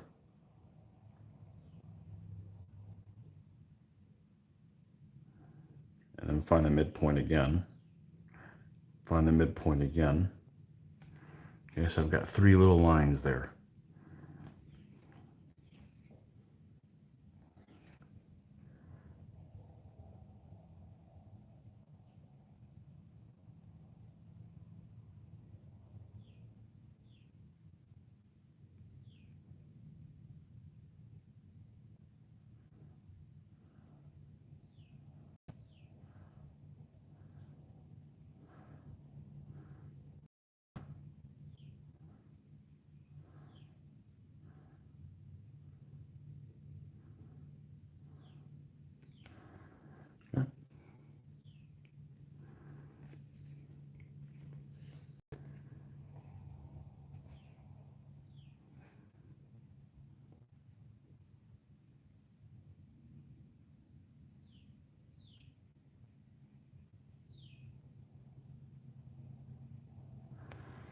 Clean everything up so it's even.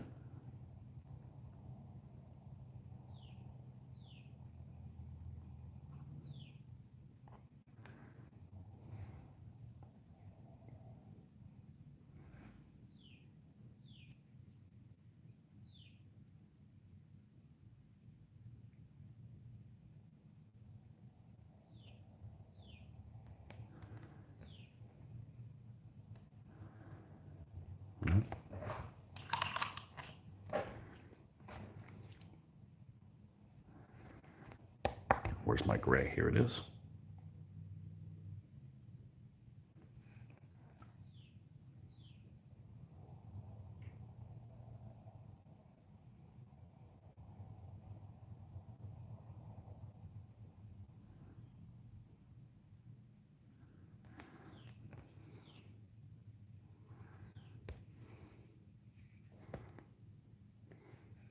I really enjoy doing this part right here. This is literally my favorite part.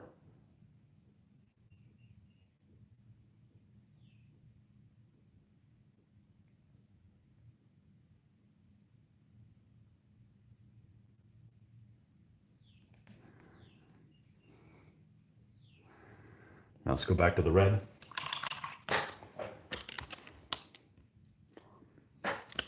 Brush what we're using.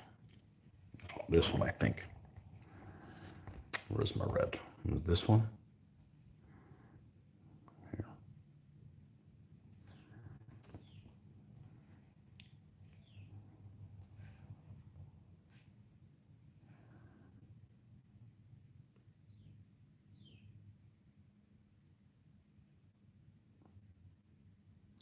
Leave a tiny little sliver of this darkest of red between what you just painted and the rest of it.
The brush has gotten too big for what we're going to do with that. Okay.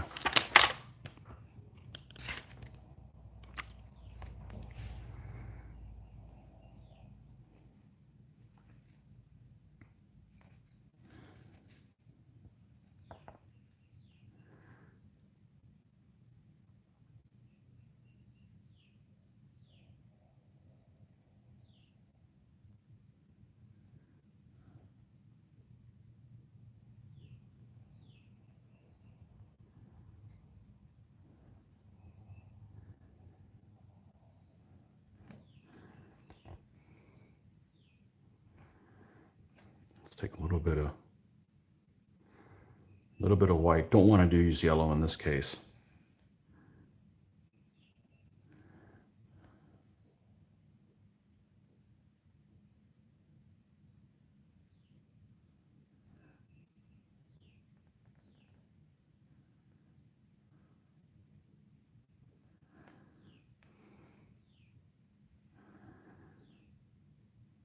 And we're going to bring that blue up a little bit.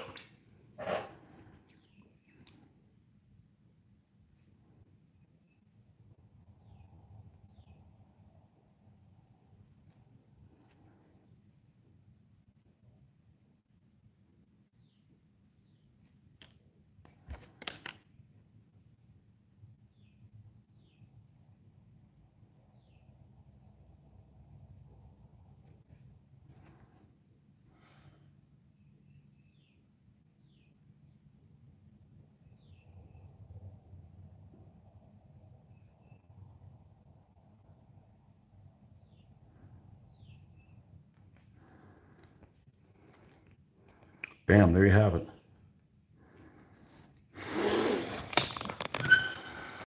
Okay, so that's the, now we know what that's going to look like. We can look forward to bigger and better things here.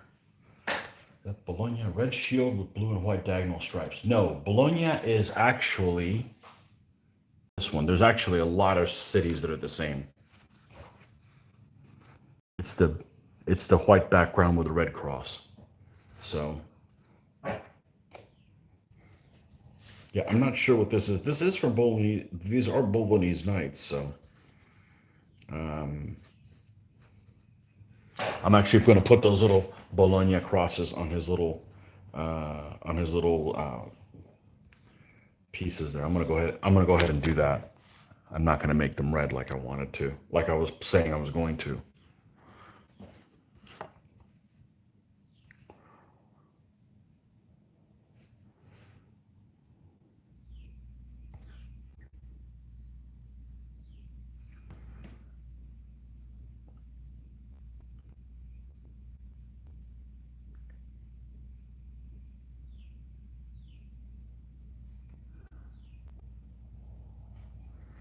This type of brush is going to be excellent for putting little pieces of striping on the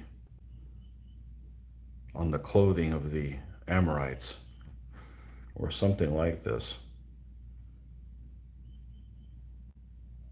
This brush right now has some awesome control.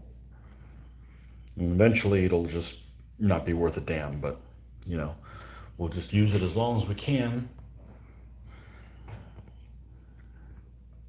We're going to use the other red that's over here just to mix it up.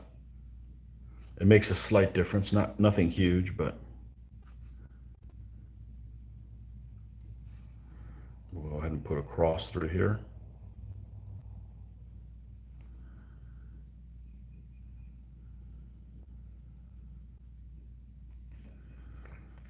Same thing on the other side.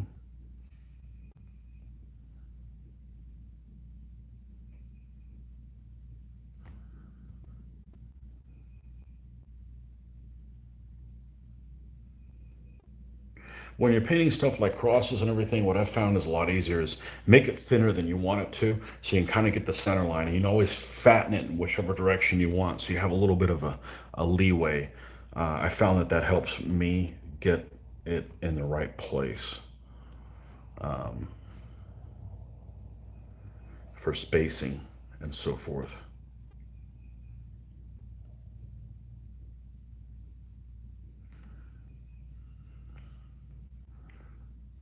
Genoa, I believe, uses the same motif. And sometimes Milan uses the same one.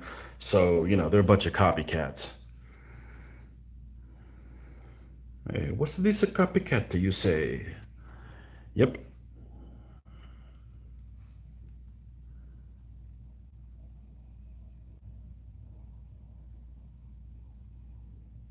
Ah, see, I boogered it up. We'll have to fix that later.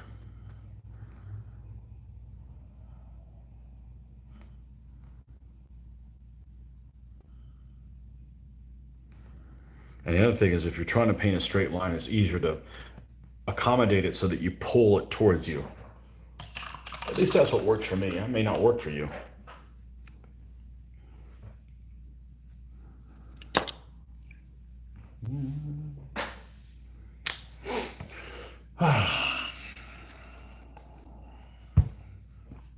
Can we get this guy done today? I hope so. Although I'm not going to seal them until we do a seal video. That's what we're going to do. We're going to do a how I seal these guys, and hopefully there won't be a mishap. There hasn't been one yet. So,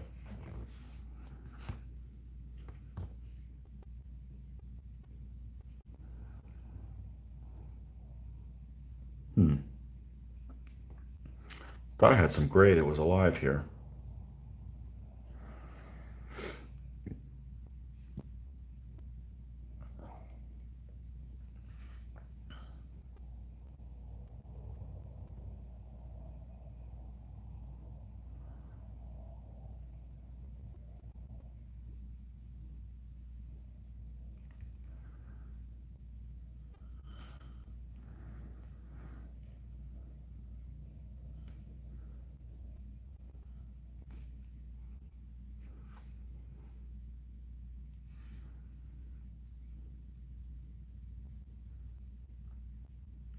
Again, when we paint this, we're not going all the way up to the red line. That's what my intent is anyways.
Do I experience difficulty in sealing my miniatures in Florida given the humidity? Nope. Never. Never. It's been raining outside, so I'm going to do a video on that next week while the girls are gone. We're going to seal these nights. I'll show you guys what products I use, how I use them. Never had a problem with it. It's been a rainstorm outside. I'm not sure what the issue is. I have a feeling it's people using too much spray, just spraying them too thick. I think that's probably the biggest issue. You don't have to use that much. So, all right. So, in this point, what direction do we go in? I'm going to. I think I'm going to make the cloth on it completely blue. I think that's what I'm going to do. That'll help tie all that in together. Yep, that's decided. That's what I'm going to do. So I may alter that blue a little bit, but what I'm really getting is encroached by this entire thing. I'm having it really difficult to find a place to do this, and I think that's what I'm going to do. Is I'm going to take this out, and we're going to put a new one down. It's just too difficult to try to work within these, and there's always going to be some that bleeds into there. So we're going to go saturate this, and I'll be right back, and we'll switch it and start doing the main color of the horse.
And when I put this down, it's pretty wet.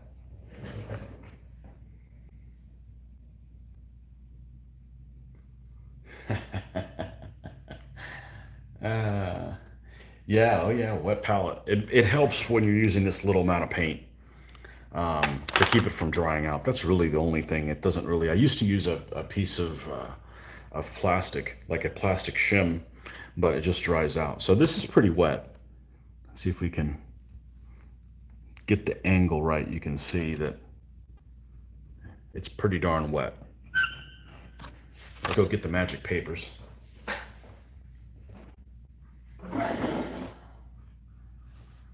Did the ladies arrive safely in Colorado? Not yet. That's going to be, they're going to leave like tomorrow morning.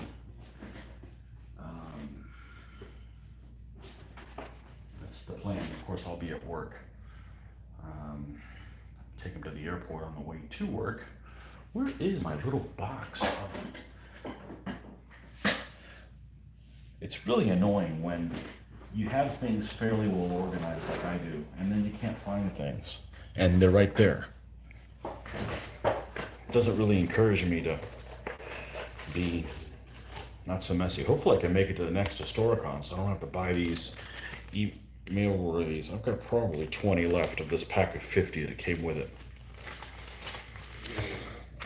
All right, another thing that blows people's mind. I put this thing down, but then the edges come up. Yeah, well, they come up on mine too.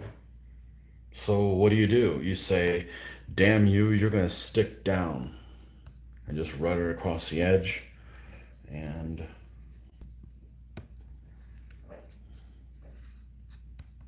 that's it.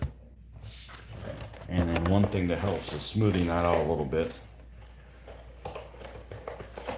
And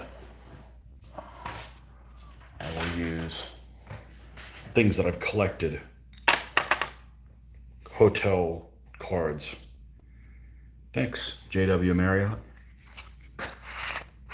These will eventually be fields if I ever get around to making them, or armor for Gasland cars or something like that. This stuff is very useful. We're not throwing this stuff away.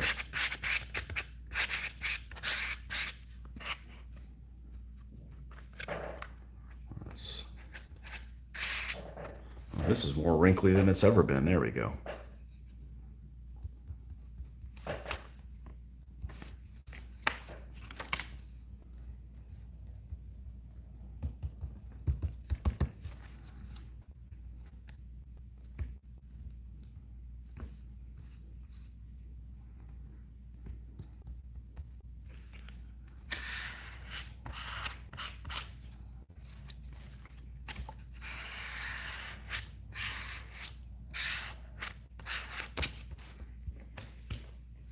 Okay. All right. Now this is all done. We're going to start off with the usual suspects here in the middle, so they're accessible from everywhere. Some black.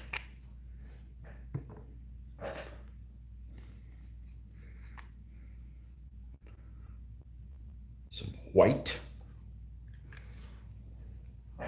And this blue we were just talking about.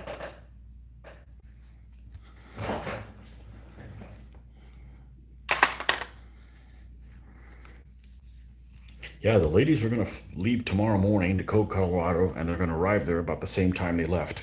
Huh? Yes. The miracles of air travel.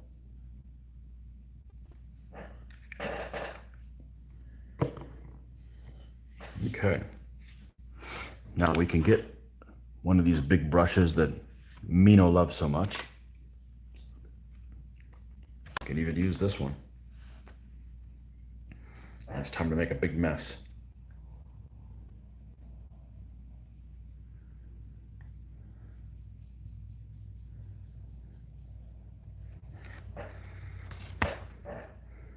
I got a strange smell. Sometimes this does get moldy-ish. Not now, but after a while, and then so just I clean it with antibacterial soap, and it goes back to normal. We're just gonna paint all of this in this blue.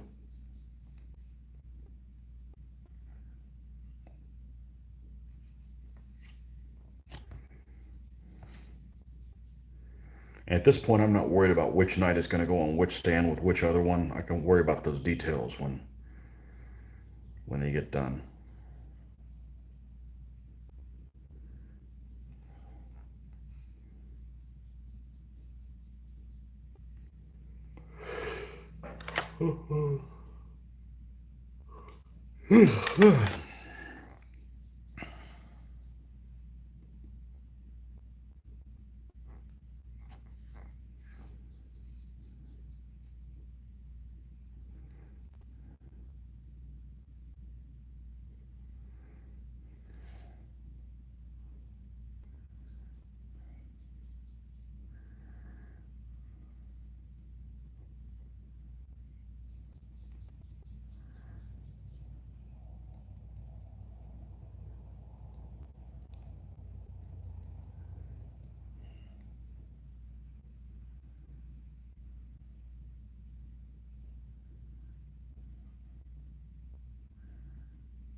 All right, let's add more of this here.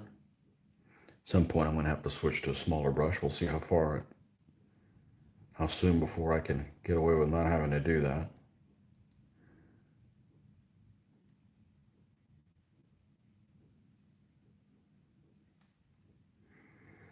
This guy's probably going to have,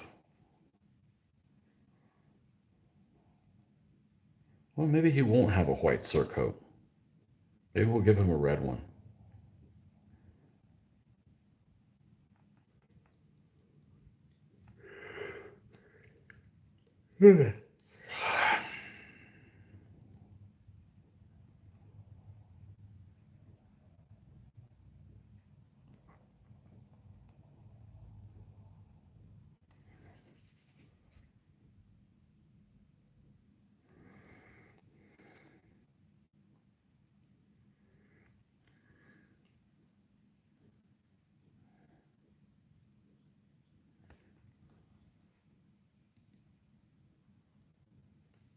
Okay, we're done with this brush now.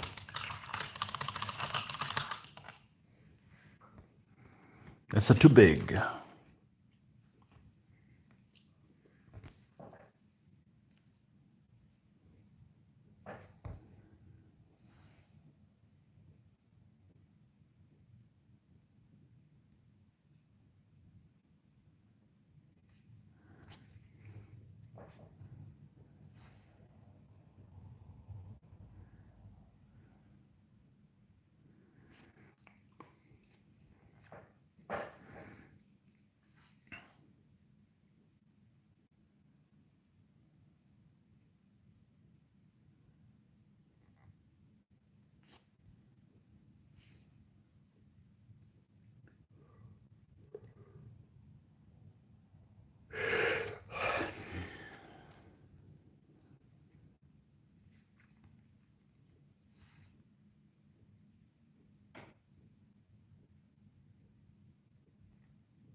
All right.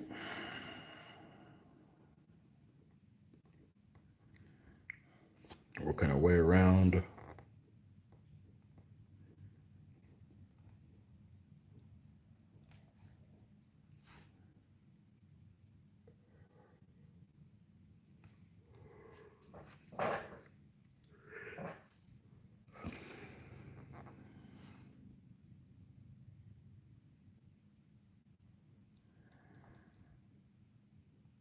And then after this army's done, that's when we'll paint the little Italianish looking church.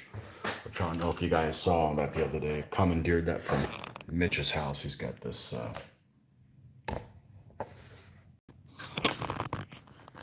looking thing. It's not particularly Italian looking until you get this. So we'll paint this up and it'll look better. This will be a BUA for these folks.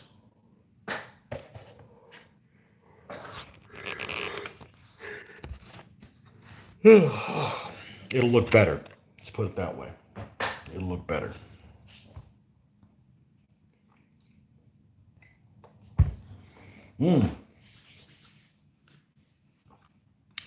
Fading a little bit. That's why I got quiet. Somebody was mentioning, I forget who was mentioning that as you go later on in the evening, our games, you get more and more quiet. Yeah, I'll get more and more sleepy. You know, we're shooting in the evenings, so.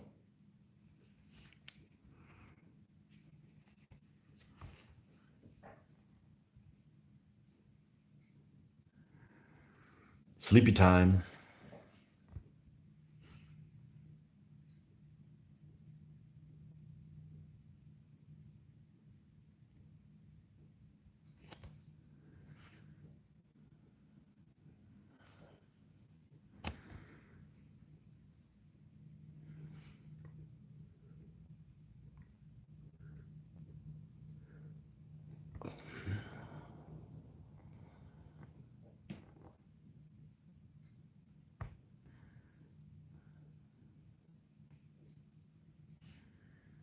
I'm going to have to figure out once we get that internet connection resolved, I need to figure out what equipment I need to do to be able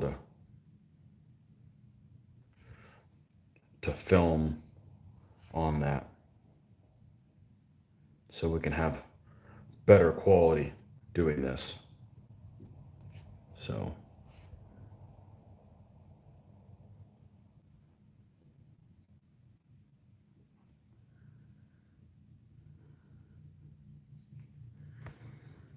okay. Are you ready to add white to it right now? I think so. We're not going to do a whole lot. It's very powerful. Exhibit A. There we go.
Focus.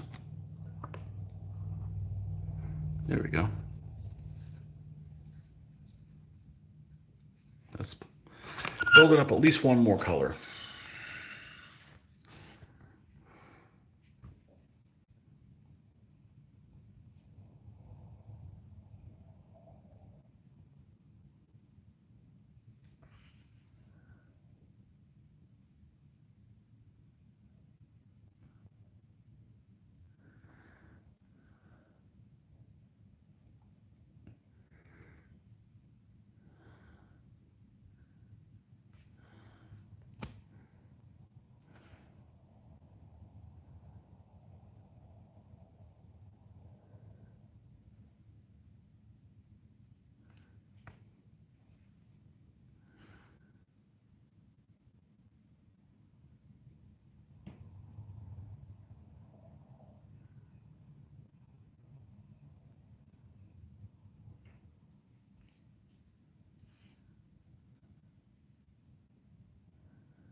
Yeah, I think this is where we're going to stop on this color here. I'm going to go get crazier than that. We're almost 3 hours in. I think I'm going to stop. I'm pretty tired. I need to get a pick-me-up. But thank you for hanging out with me. And this is, got a little bit of this guy done, left to do. And, well, actually quite a bit, but it's all relatively easy. It's maybe an hour and a half worth of stuff, and he should be good to go. So, okay, well, until next time, we'll catch you guys some more painting this coming week. And see you guys soon. Okay, bye-bye.